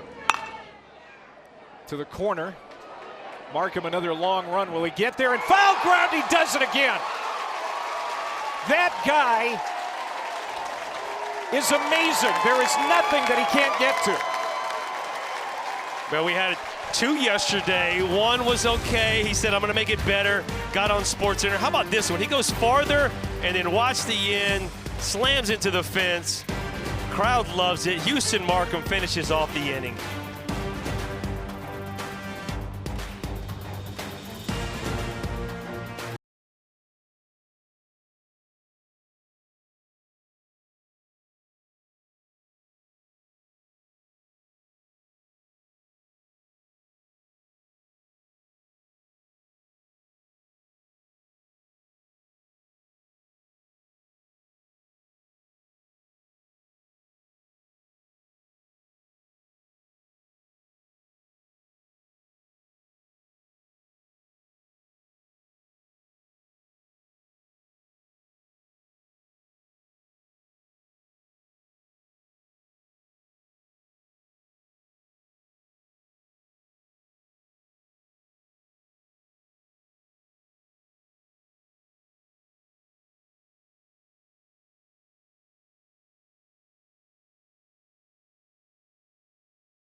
Troy leading by 3 as we go to the 7th. A little meeting moments ago in the Troy dugout. And Lance, what do you suspect was the conversation point here? I mean, to me, this has to be like, hey, it's the 7th inning. Just keep the foot on the gas. Don't let this team come back in. Take all the momentum from them. And guess what, boys? We'll be going to Omaha if we do that. They've got Jay Boroff leading off for the 2nd time in an inning today, and their 3rd time coming to the plate with the bases empty. And for Little Rock, that is ideal, as hot as a pistol as this guy has been in this national tournament. 6 home runs, 4 straight games with a bomb. A couple of grand slams to his credit. And hasn't had anybody on base when he's come to the plate, as he wraps this one foul. And there's Skylar Meade, who loves to field foul balls.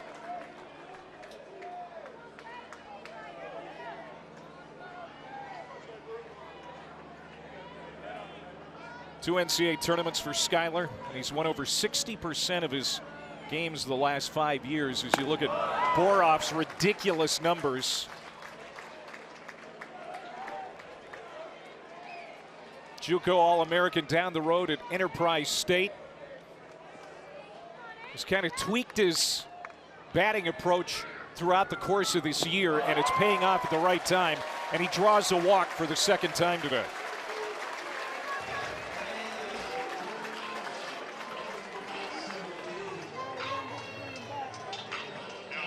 And Troy would love to get some insurance late in this ballgame. As Markham comes up, he's 2 for 2 and continues to flash the leather in right field.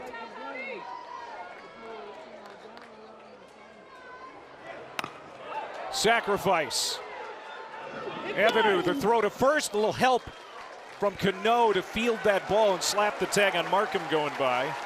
Markham's going to get a round of applause, as Boroff is now in scoring position. Well, play, I like it. Troy can show you they can win in a bunch of different ways with their offense. They can mash. They don't necessarily run, but they've been picking and choosing their opportunities to run. But they also show, hey, when it matters, if we need to lay down a bunt, we can. Houston Markham does a great job. Moves him over, a little sacrifice, gets Boroff into scoring position. You always try to get that 4th run. That way a grand slam can't beat you. Obviously, it takes a lot to get guys on in the grand slam, but where one swing of the bat can't beat you. So getting that 4th run in is huge. Back to the top of the order, and Aaron Piasecki.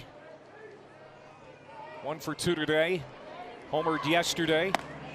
It's one thing we haven't seen today is a big fly. Said the air is a little heavier today, more humidity. The Athens Super Regional took all of them. All 11 home runs that they had, took everybody else's homers.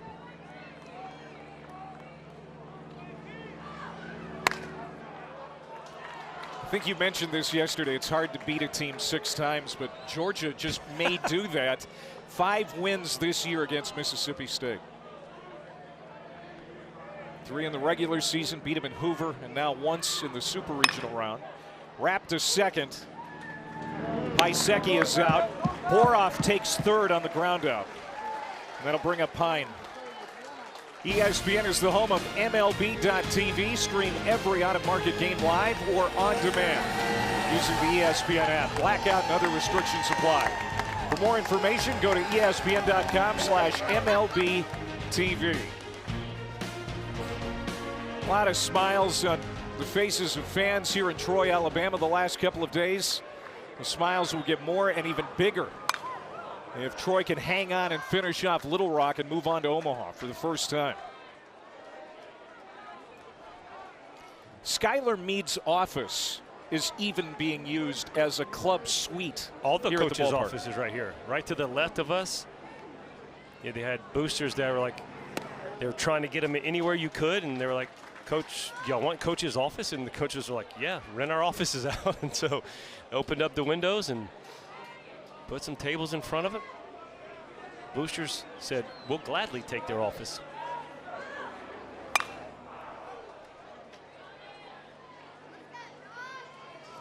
So there's Skylar Meade's office, and as you can see, they put some stand-up tables out in front of the office windows there, and they can go in and get some refreshments, some food. Nice setup here. Yeah, it's nice. I like it.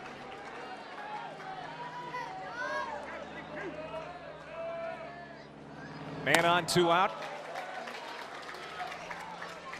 Man, if they can get Boroff home, that would really be devastating to Little Rock's cause. It really would.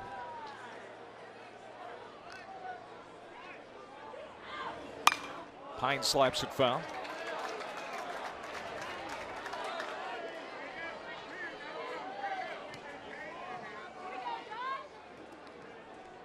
Josh Pine battled injuries with the Indiana Hoosiers, came here to Troy for his 5th year, and has had a whale of a good time.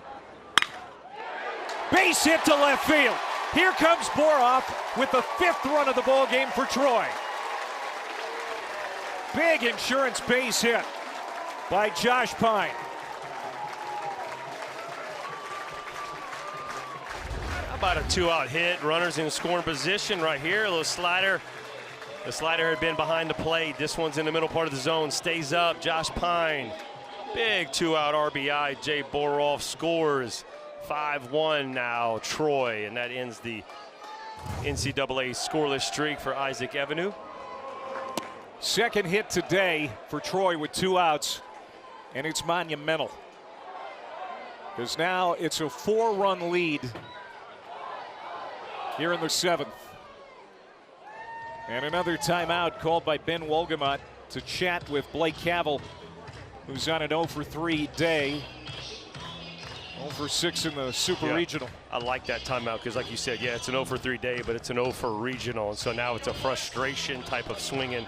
And this is like, hey, like, settle down, right? Just this, you know, these are at bats that you can also build on. So getting to do that, I like how it seems like this timeout have been perfectly placed for the Troy offense whenever they take them.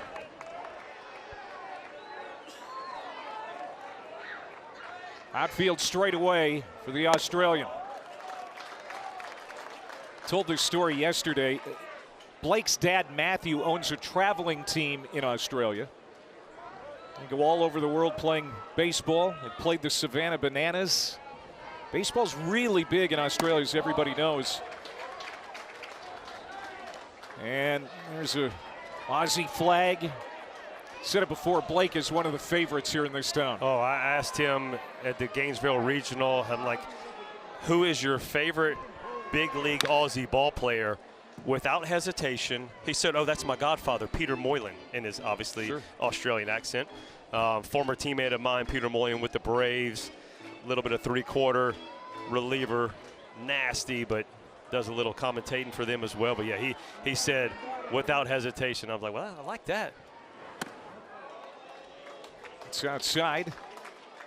So a full count here to Cavell. Said it before, he leads Troy with 49 walks this year. Had one yesterday. Has a real discerning eye at the plate. The 3-hole hitter. With 2 outs and a man at first. Evanue's pitch. Stays high, walked him. So Cavell will pass the bat to Jimmy Janicki, who has a double in 3 trips today. The excitement building in Doubles Alley in left field and around this stadium. Another run here in the 7th for Troy as they inch closer to a trip to the Big O. And time is called. Here comes Chris Curry. Boy, Evanue has been great, but you know, he just running out of steam here. Yeah, he really has. 4 1/3. He's at 68 pitches. The most pitches he had thrown was 54 this year, and that was the first outing of the year. So it's been a little while. Nice job, though, Isaac Evanue.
back to the NCAA Super Regionals presented by Capital One. Super Regional coverage will continue this weekend across ESPN, ESPN2, the U, and ESPN Plus. For more information, visit ncaa.com. That was a big run here earlier in the 7th inning, forcing Isaac Evenue out of the ballgame now, as Troy leads it 5-1, and they're not done in the 7th. New pitcher for Little Rock. And we expected to see this guy at some point, Brody Bunting. He's been one of their key postseason arms, and he's going to try and keep this a 4-run deficit.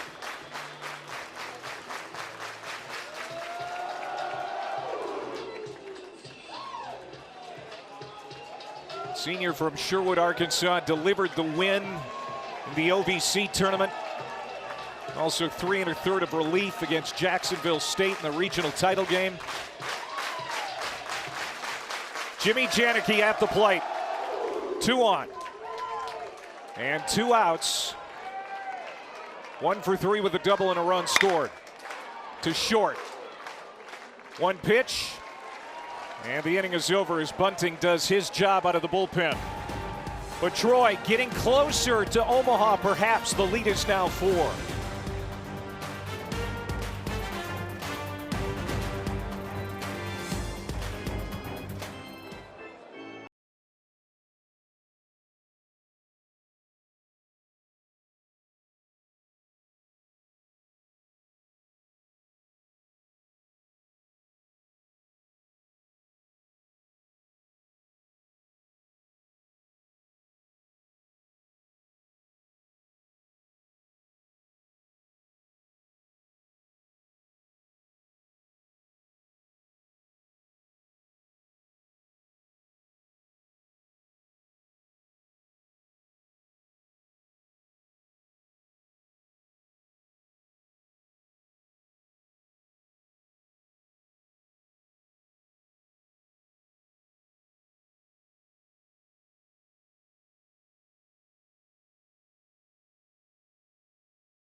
Crimson Tide pitcher Lance Cormier here in Troy, Alabama. This state is a hotbed for college baseball this weekend. 3 of the 8 Supers are within about 150-mile swath of each other here in Alabama. Of course, Auburn and Ole Miss game 2 will be a little bit later today. And St. John's hosting Alabama, your alma mater. What do you expect in that Super? Boy, I expect some excitement right there. Late night game, 8 o'clock. For the home crowd to get going, and you got Tyler Fay on the mound for Alabama. The Johnnies are coming in, feeling confident, so gonna be some fun baseball. We've been having a lot of fun here in Troy, Alabama. The crowd has been great the last 2 days. Record attendance. Little Rock, though, like they say, all we need is a chip and a chair. And they still have 3 at-bats left. They're the home team on the scoreboard, but they're down 4 now, as Angel Cano leads it off. He'll be followed by Ty Rhodes and Cade Martin. 6, 7, and 8 for the Little Rock Trojans. Popped up. Tommy Egan continues to roll right through hitters. I mean, he got a double play helper in the 6th inning, but faced the minimum in the 6th. He had a 7-pitch 5th inning. He has gotten stronger, it seems, as this game has gone on, and now he has an out in the 7th. Yeah, he really has. He was sitting at like 69 pitches through 5, which are a little bit higher than the pace. Now he's in the 7th with 1 out at 78. He's just literally, the double play was huge, a 1 out right there. I mean, all of a sudden he's going to keep cruising, and pitched into the 7th inning 4 times this year, so this is his 5th time doing that. But looks really comfortable right now. Ty Rhodes will spray this one foul. Rhodes with an RBI fielder's choice today and has produced the only run for Little Rock. He's been at Little Rock his entire career, among the leaders in several program categories. Senior from Jonesboro, Arkansas.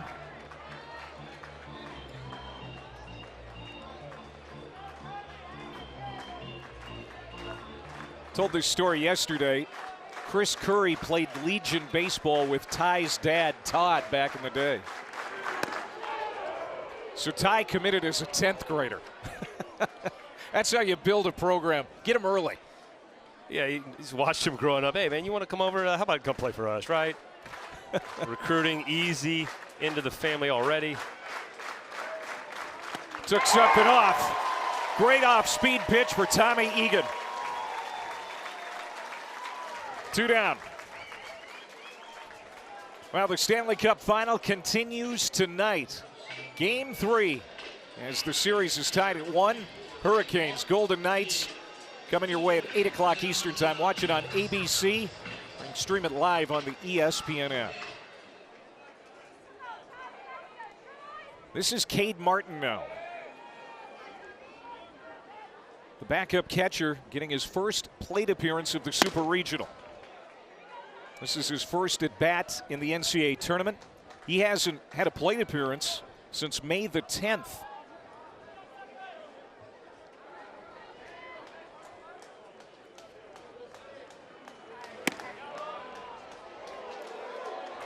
The starting catcher, Trey Hill, was pinch hit for by Geck back in the 4th inning. And so now Martin with this at bat.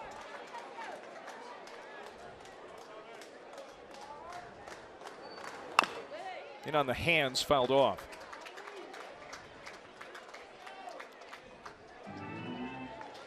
Back-to-back really good starts for the Troy pitching staff. Yesterday, 6 standout innings from Benjamin Stubbs. Gave up 2 runs, 6 hits. They were scattered about. He didn't walk anybody. Biggest thing. That was the biggest thing. Heard Coach Skyler May talk about it after. He goes, you know, obviously you score 12 runs. People are going to forget a lot about the pitching side of things. But when you don't walk guys, you're going to win baseball games. And now Tommy Egan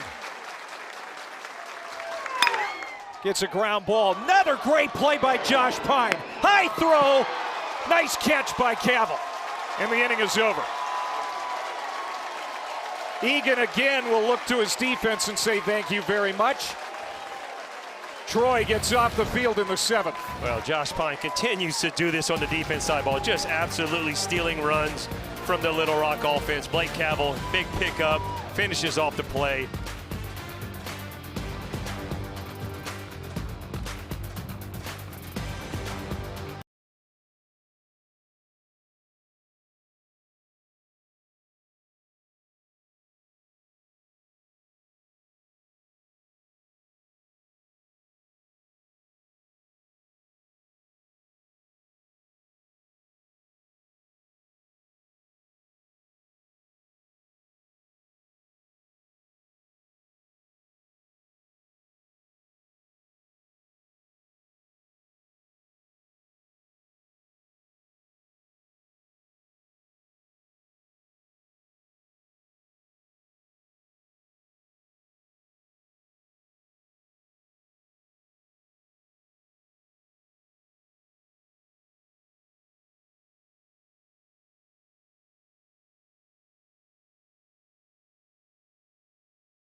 We expected this, a new attendance record, 7,033 here in Troy, Alabama.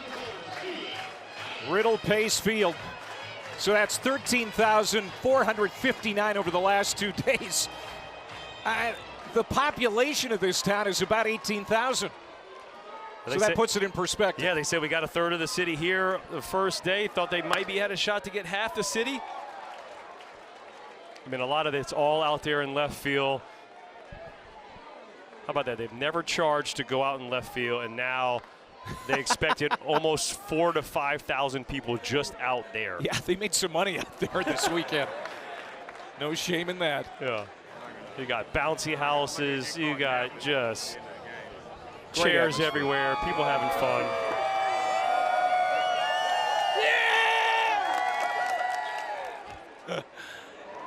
Stephen Meyer leading it off for Troy.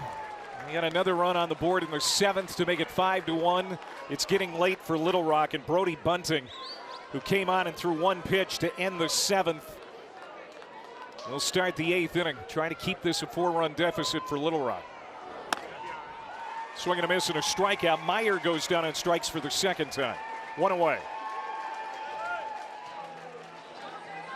Nice job by Bunting. Just continue to do what you got to do. I mean, again, got to put up a 0, allow your offense the ability to fight back.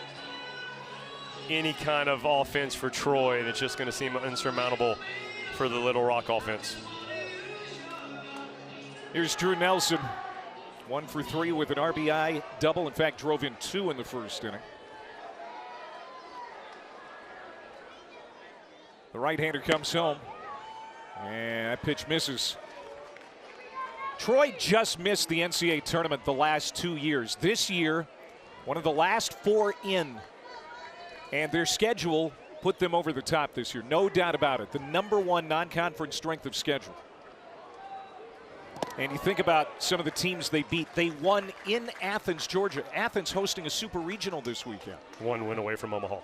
That's back in February. Then last month they beat Alabama right here in Troy. In front of a then record crowd of like 3,700. Yeah, that's been blown out of the water twice.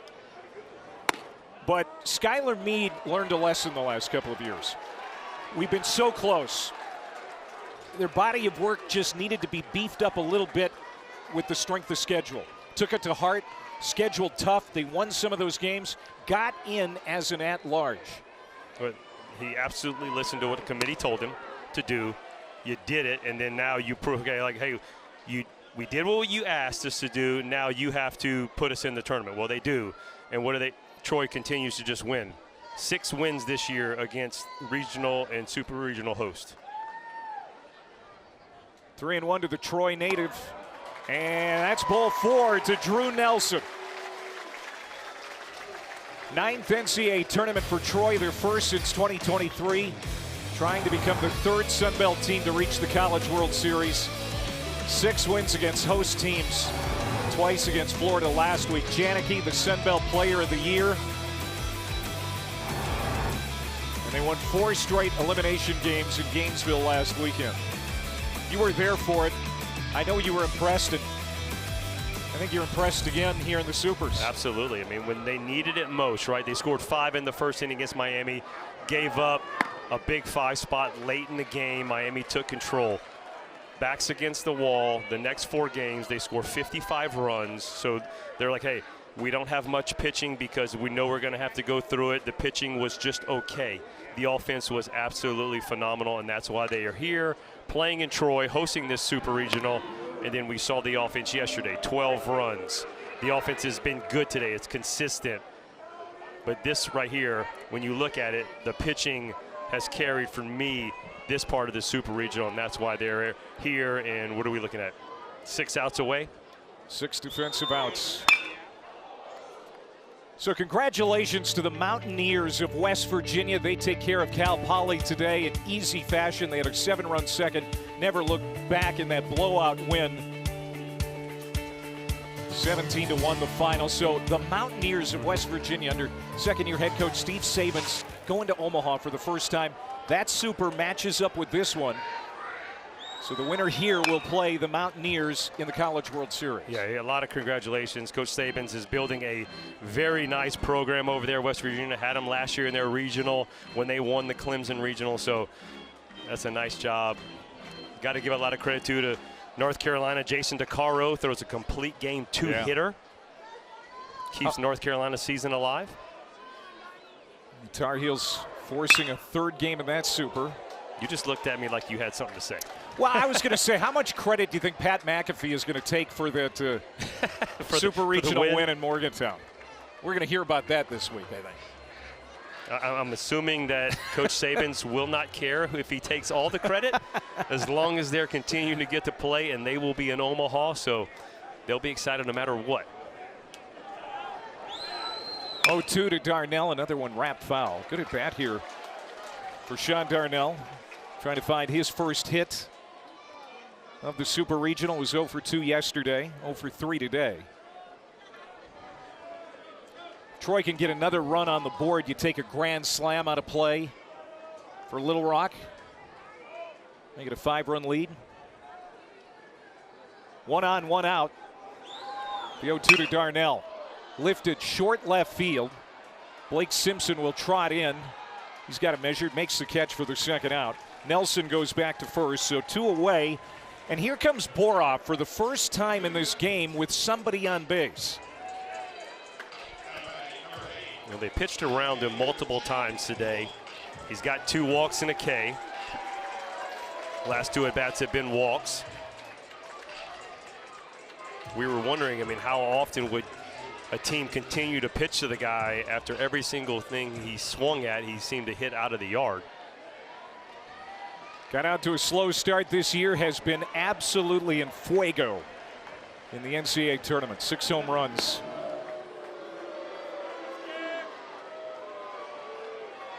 And the thing is, when we talked to Coach Skylar Meade about him, when he started to take more walks later in the year, that's when his bat started to pick up. Yeah, started to see more pitches and not be as aggressive, let the game come to him. And you're right, that's why they give a lot of the credit to the success he's had lately.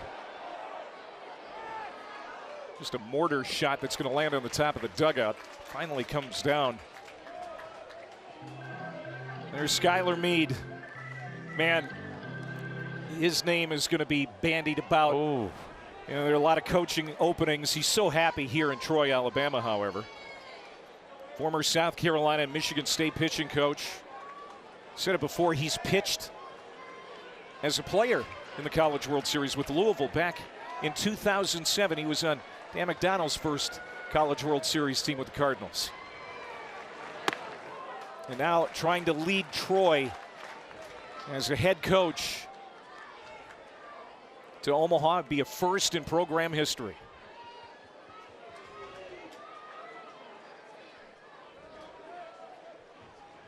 Two outs, Nelson at first. Boroff tried to check his swing. He went. And so now 1-2 to Jade Boroff, the big designated hitter.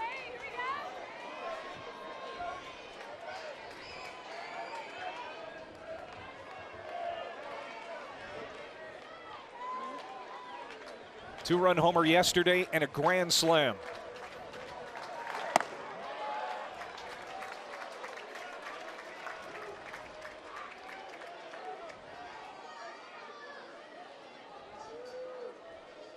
Have you gotten yourself a Jay Ruth t-shirt yet?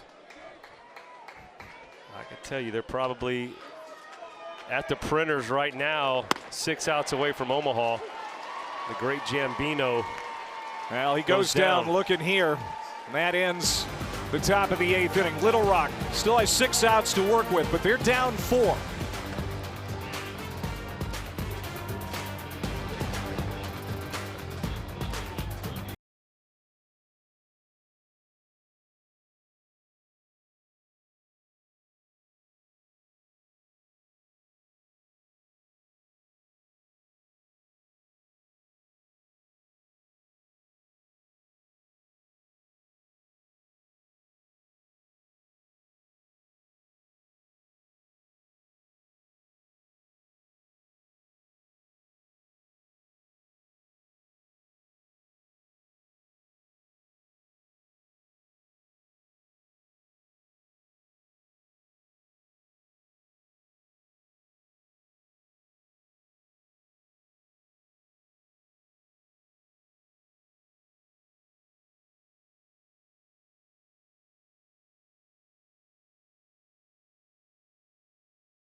rewarding performance. What an outing for Tommy Egan from the Windy City.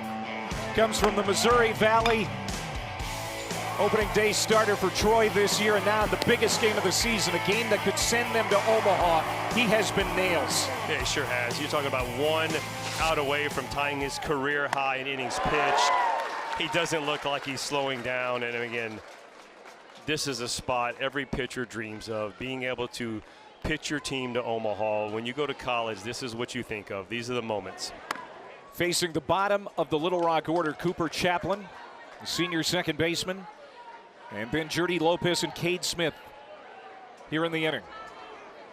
Chaplin 0 for 2, lined out to second his last time up. And now it's 1-2 to Cooper. One of the 5 seniors in their starting lineup for Little Rock.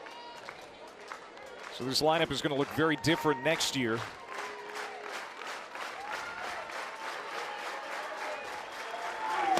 Swung out and missed, got him. And these fans starting to count outs. 1 away here in the 8th. Want to punch out number 8 right here. He's got the slider working. That's been his swing and miss pitch all game. The slider, the back foot to the lefties, perfectly placed. He's got his career high now, tied that career high in innings pitched. What a day so far, Tommy Egan. The transfer from UIC in Chicago. Now facing Jordy Lopez, who got a base hit to start the game for Little Rock in the first inning.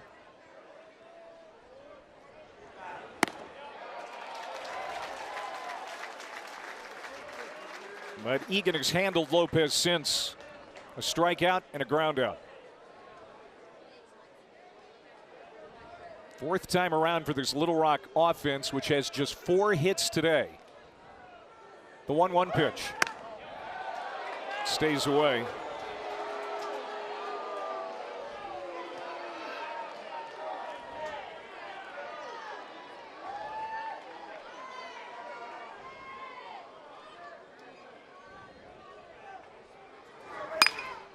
This is hit well to left field by Lopez. Going back is Nelson. At the wall.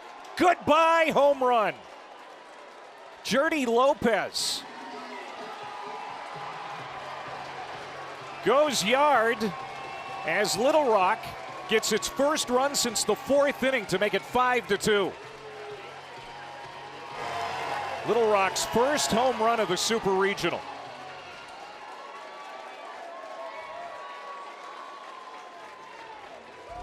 Watch Jordy Lopez right here. Just get the head of the bat out, right? Ball in the outside part of the plate. Goes out and hooks it.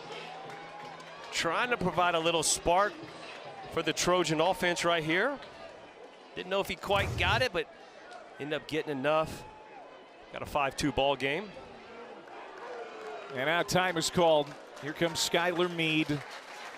What a game it has been for Tommy Egan. And this crowd is going to come to its feet.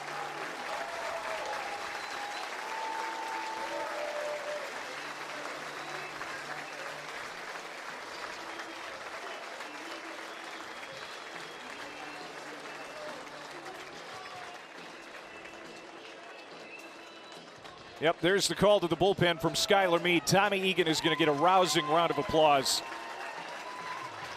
He's kind of traveled about the college baseball landscape, Houston, UIC. He has found a home here in Troy, Alabama.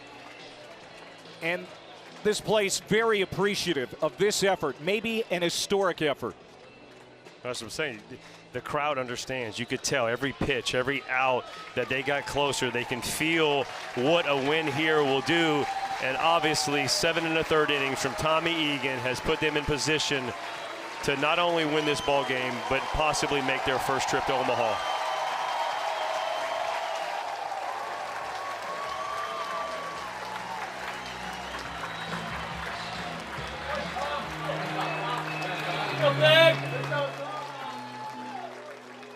And now Noah Thigpen comes in.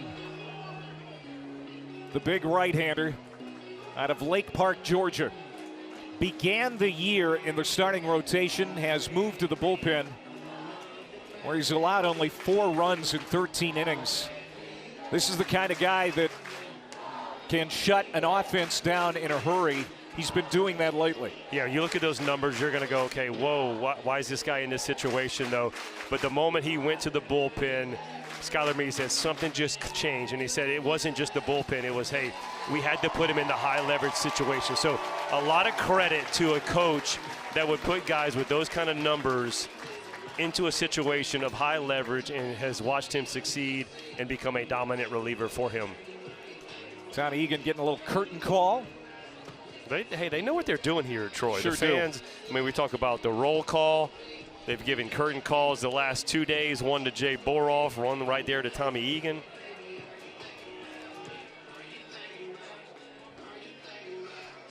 Well, the UFL playoffs are here as the DC Defenders take on the Orlando Storm. That'll be tomorrow at 3 o'clock Eastern Time. Watch it on ABC. Stream the game live on the ESPN app. He's Lance Cormier. I'm Clay Matvick here in Troy, Alabama. What's going through the mind of Skylar Meade right now after making that pitching change? Just obviously an out, right? You have 2 outs. Want to be able to get out of this inning. 2 outs to get, yep. So you want to be able to get out of this inning, just get yourself back in the dugout. But boy, you know the heart's starting to race a little bit. Cade Smith quickly behind in the count. Smith is 0 for 3. After a 3 for 4 day yesterday, he had 3 of Little Rock's 7 hits in game 1. Little Rock has been held to 5 hits today, but this is down the line past Blake Cavell into right field. As Smith delivers a 1-out hit. So Little Rock coming alive here with 5 outs to work with.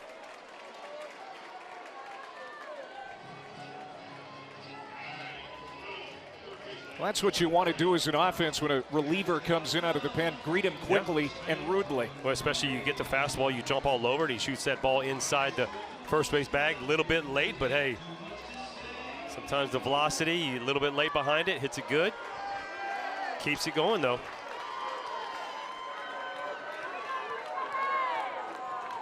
And this is Nolan Friend, who had a ringing single his last time up.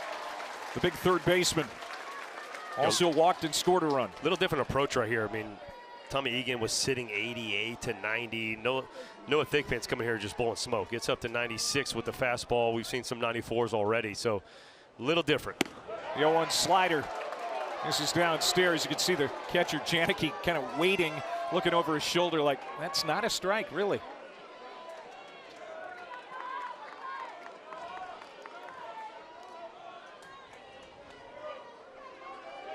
Little Rock trying to mount a comeback.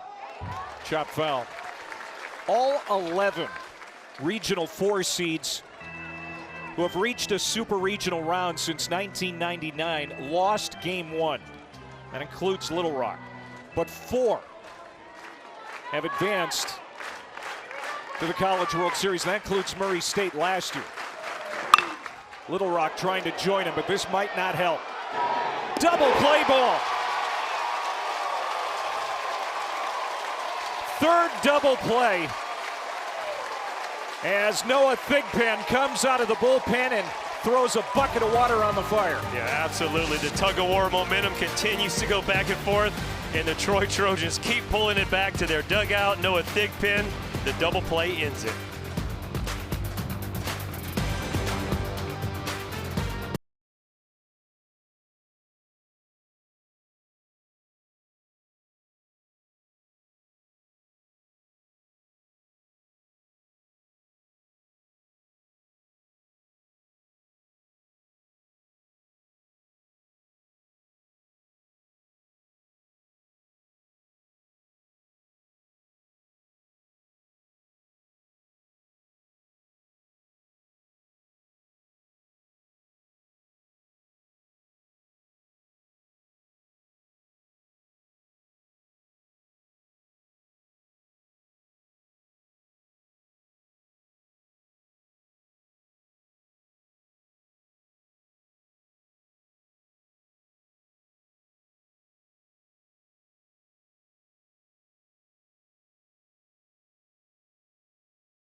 The NCAA Baseball Super Regionals are presented by Capital One.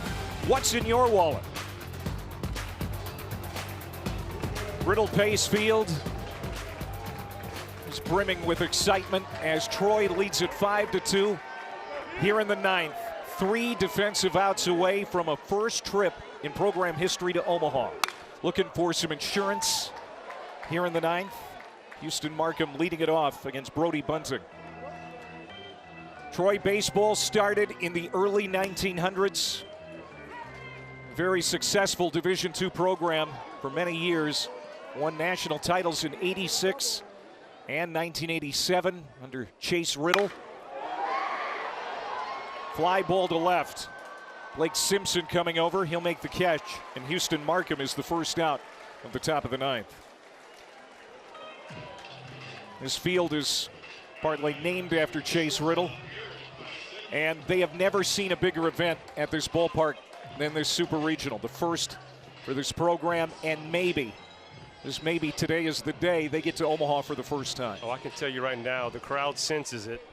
You know, you mentioned insurance runs. I don't think they want anything insurance. They want to get the defense back out there to finish off the last 3 outs.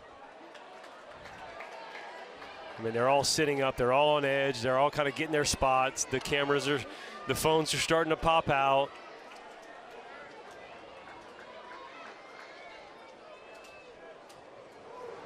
Aaron Piasecki at the plate. Remember last year, Coastal Carolina out of the Sun Belt Conference made waves again. Coastal Carolina's been a national brand for over a decade. Have a national championship under their belt. That came 10 years ago.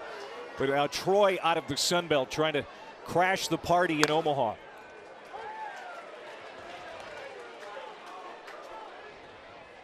And remember, they lost the first game to Miami in the regional last week. Won 4 straight elimination games.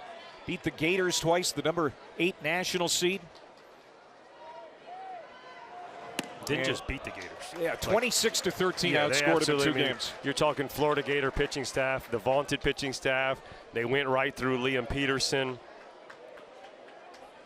They faced them all. They faced all. I mean, and so you can't say anything. They went through Florida's best arms.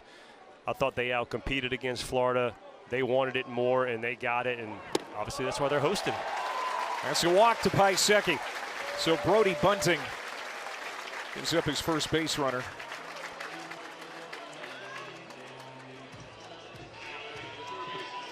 Here in the ninth. And that'll bring up Josh Pine again. Pine had an RBI single in the 7th. That made it 5-1 at the time. See the numbers on Pine. Hit his 10th home run of the year yesterday.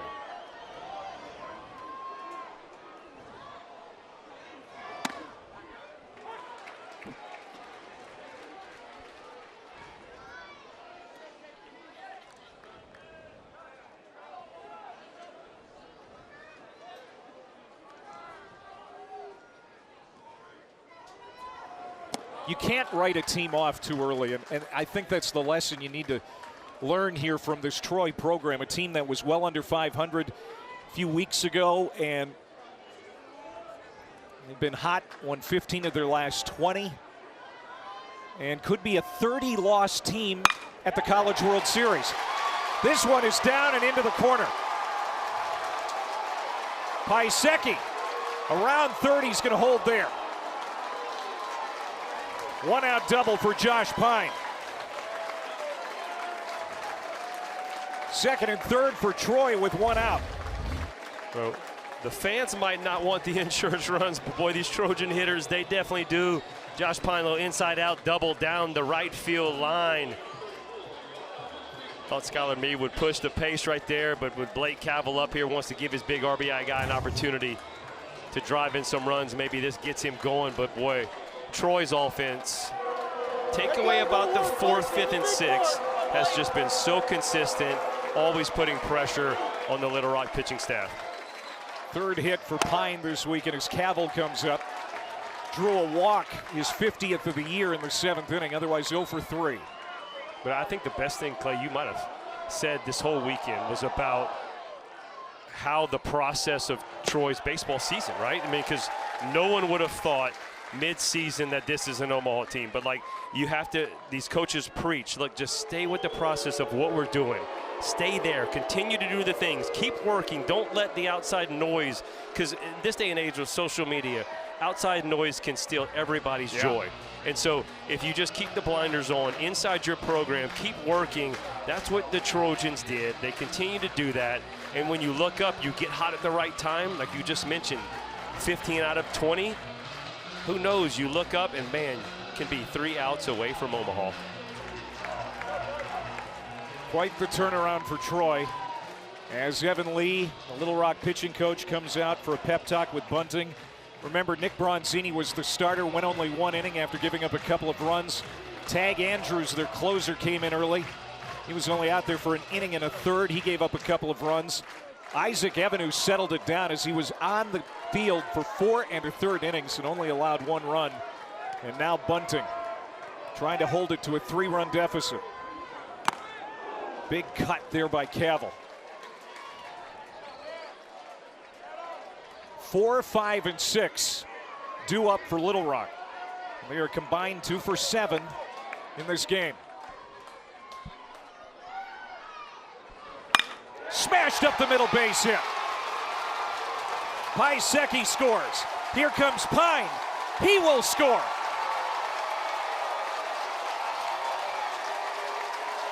7-2 Troy. Big base hit by Blake Cavill. From down under, Blake Cavill delivers 2 here in the 9th. Well, Skylar Meade holds up the runners, keeps them at 2nd and 3rd, and Blake Cavill delivers like the RBI guy he is. That puts him over 50 on the year.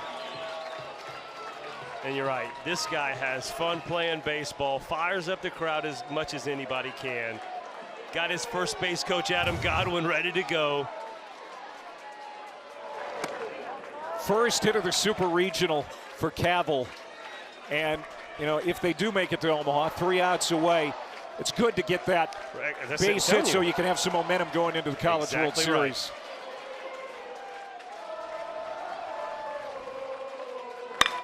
Another one scorched to right. Good catch by Ty Rhodes. Tracks it down, moving to his left. And a blistering shot to right field by Jimmy Janicki. He's the 2nd out.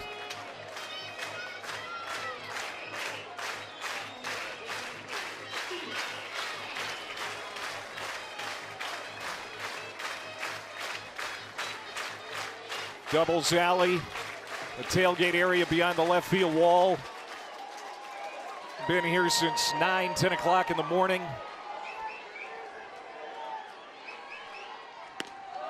His fan base all week just waiting for these games in the Super Regional, and they have not been disappointed by the display at the plate, on the mound, in the field by the Troy Trojans.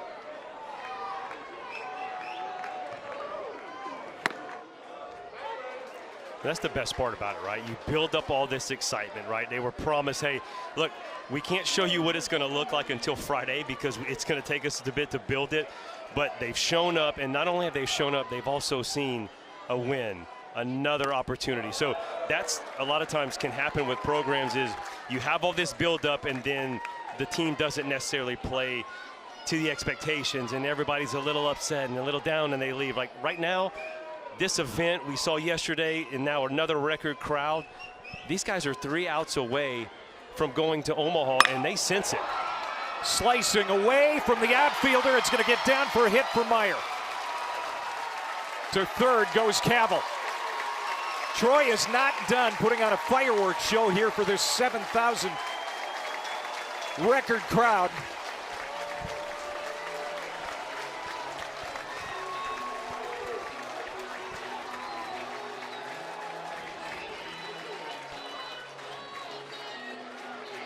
You've had 32 extra base hits, a .359 batting average, and 74 runs scored in this national tournament for Troy. And Chris Curry, his hand is forced here in the 9th. He's going to make another pitching change.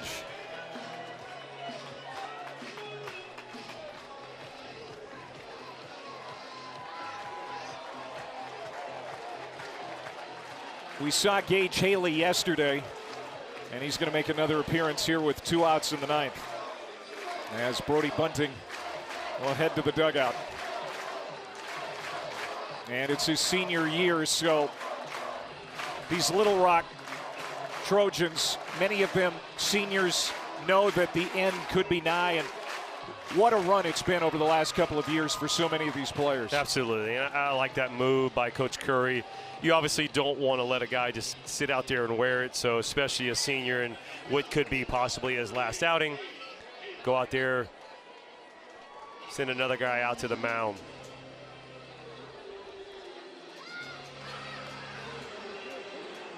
We saw Gage Haley in game 1 of the Super Regional, the Mississippi State transfer, South Haven, Mississippi, making his 28th appearance. Yeah, a lot of velocity right here. Fastball is going to be running up to about 94, 95 miles an hour. So you look at, to me, the numbers are there, right? You see the 25 walks, that's where he's getting him. Love the way he competes, goes out there though, brings some good stuff out to the mound. Slider, curveball, change up to go with his fastballs. Well, West Virginia has won its Super Regional in Morgantown, heading to the College World Series for the first time. They await the winner of this Super Regional. And right now, Troy looks to be just 3 outs away.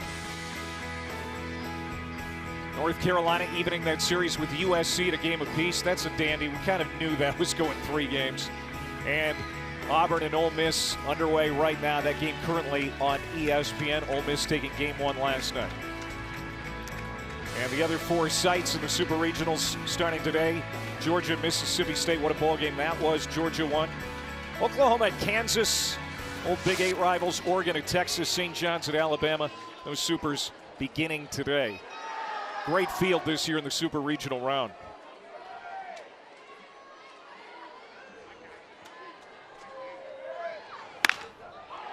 Ground ball. Should end the inning as Nelson is retired.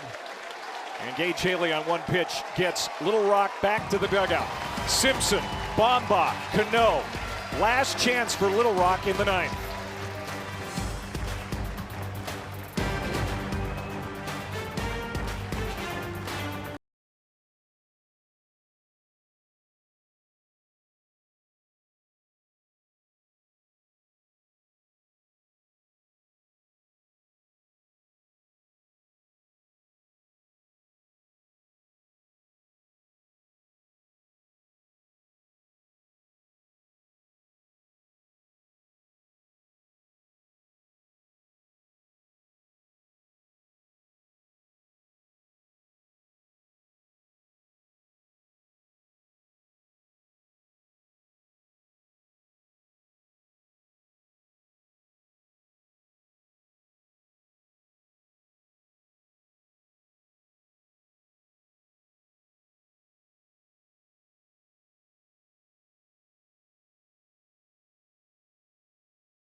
At this ballpark at Troy, Alabama has been palpable. And for this fan base, it started last week when Troy won 4 elimination games in Gainesville. Now they are just 3 outs away from Omaha. Lucked out, really, as Little Rock was the underdog, and Hattiesburg won that regional so they could host. Blake Simpson skies to center for the first out.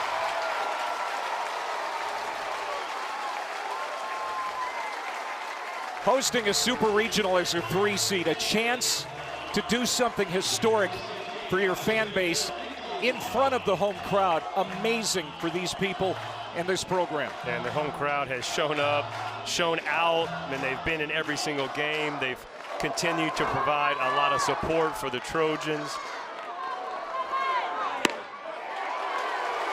Thigpen buries a strike. Noah Thigpen coming out of the bullpen last inning. Ahead to Nico Bamba.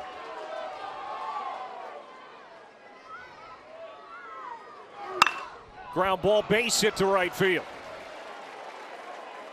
Little Rock needs base runners, down 5.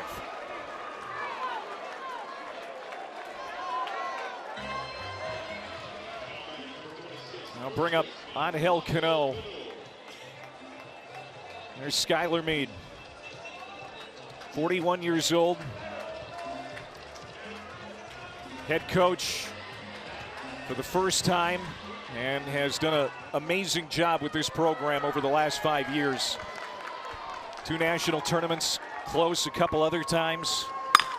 Ground ball, could do it. To second for 1, to first, double play. Look out, Omaha, here comes Troy.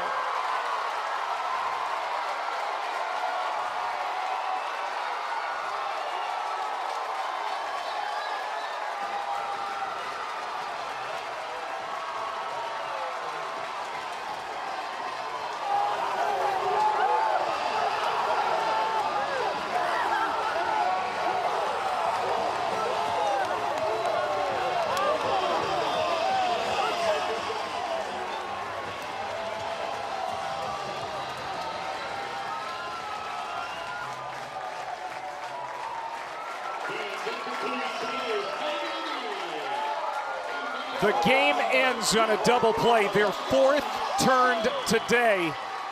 And for the first time, the Trojans of Troy are going to Omaha and the Men's College World Series.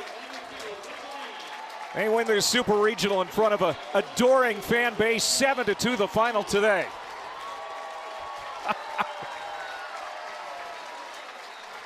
Blake Cavill trying to scale that wall.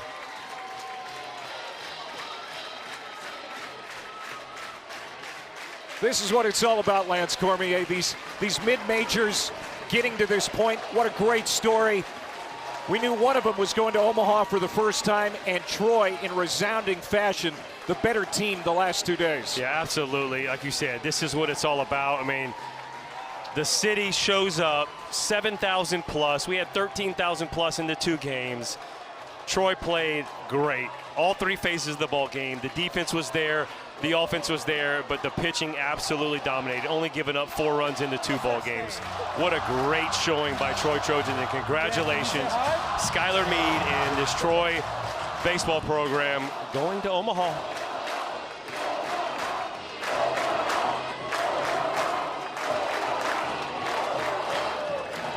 Crowd chanting Omaha. That's where they're headed. The College World Series starts on Friday, and Troy will be there. They will take on the West Virginia Mountaineers, a great story in their own right, going to the College World Series for the first time. So a lot of great storylines already brewing for this version of the College World Series.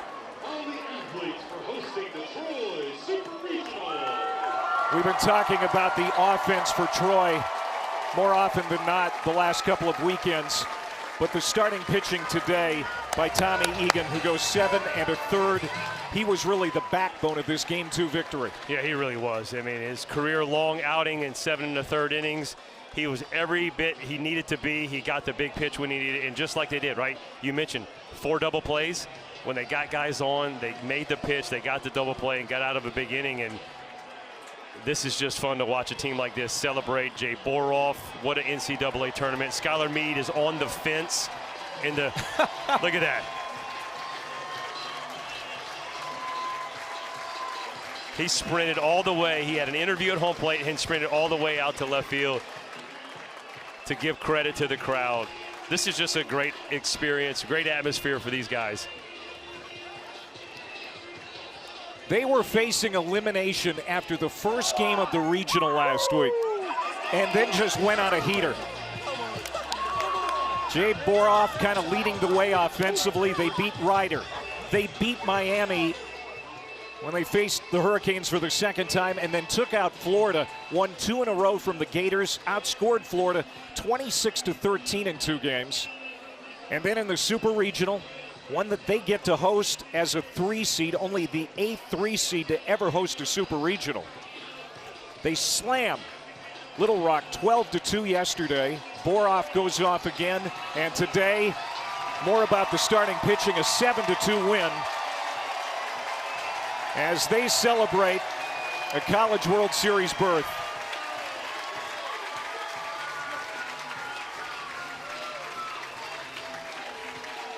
Skylar Meade, you got your ears on? I got them on loud Coach, and clear. Congratulations. I know it's a lot to take in right now, but what does this mean to you, and what does this mean to the Troy program? Well, are we on here for an hour? There's not enough. How about them Trojans? Unbelievable. Just everybody. Oh, they give us hats. Well, that's good. All right. Man, it was just awesome. Just every single person is involved in this. University, the fans, the players, the support staff.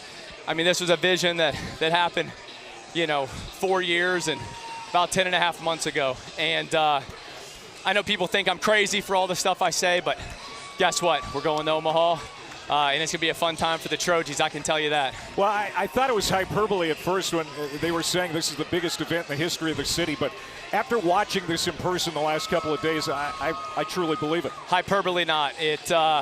When Mayor Reeves called me on Thursday night and said that to me, I felt like I'd been saying it because I really believed it.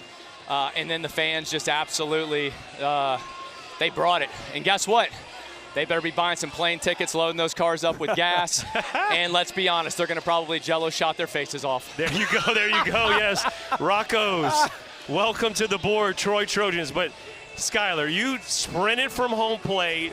How was the doubles alley leap? I mean, just out there, the crowd out there. Talk to me about that experience. That was right in Mike Rooney's face. That's what that was. There was athleticism was questioned the other day. And I know Berkey had my back. I used to be his personal first base coach in college when he practiced with us. But that was in Rooney's face. I know the other guys wouldn't have me down like that. You know what I mean? No. It got a little dangerous. I'm not going to lie to you. I'm left-handed, so I ran in there, boom, boom, boom, right foot jumped. And then like 50 people pushed the fence on me. Almost gave way on you. Thank God these little hands had death grip on that, or that could have been chaos. There you go. Oh, Lordy. There you go. Oh. I tell you what, I actually needed that because I think I went a little too hard. So, that'll re-regulate the body temperature. Watch survived. Your all's equipment survived. Hey. You know what, boys? I'll get to talk plenty in Omaha. Go get a player experience it, on Coach. here. Go have you guys some fun. do your thing. Oh, up on the big screen. That's the biggest screen in the Sun Belt right there. We love that. But I'm going to celebrate with the boys. Yeah, go have some fun, Coach. Hey. Go do it, Coach. Hey. Thank you so much. Go Trojans. Next time we talk to him will be in Omaha, Nebraska. As the Trojans continue to celebrate on the field with their adoring fan base. How about that, giving a little shade to Rooney and Chris Burke? Yeah, you can't call out a coach for his athleticism. They doubted him. Never doubt him.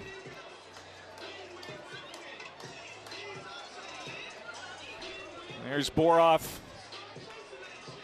Again, I think pitching was the story of today, Lance Cormier. And Tommy Egan was nails, 7+ today. Yeah, how about that? Career high, 7 1/3 innings. That ties it. 8 punch outs. Man, he just continued to make the biggest pitch when he needed it most. Anytime they had some traffic, guess what? Little sinker, double play, team picks him up. But yeah, to me, the story, Tommy Egan, and guess what? He pitches his team to Omaha. We got my man on the mic right now. Talk to me, Tommy. Tell me how that felt just to see, obviously, to being out there, but to see everything that's going on right now.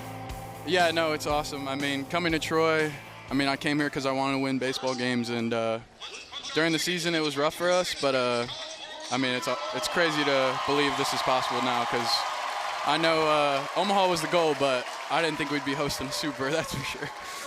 Hey, real quick, I'm going to get you out there with your boys, but just tell me about what you had today working and how you attack these hitters, and then get out there with your boys taking pictures. Honestly, the past few weeks have been rough in terms of, just having stuff. But, right now we got the best offense in the country, it feels like. So just knowing I could just fill it up, and we're going to score more runs than them. That's honestly what went through my mind. That's a great ball. That's a great game plan. Guess what, though? Tommy Egan, go get out there, get on the mound, go have some fun with your teammates. Thank you, guys.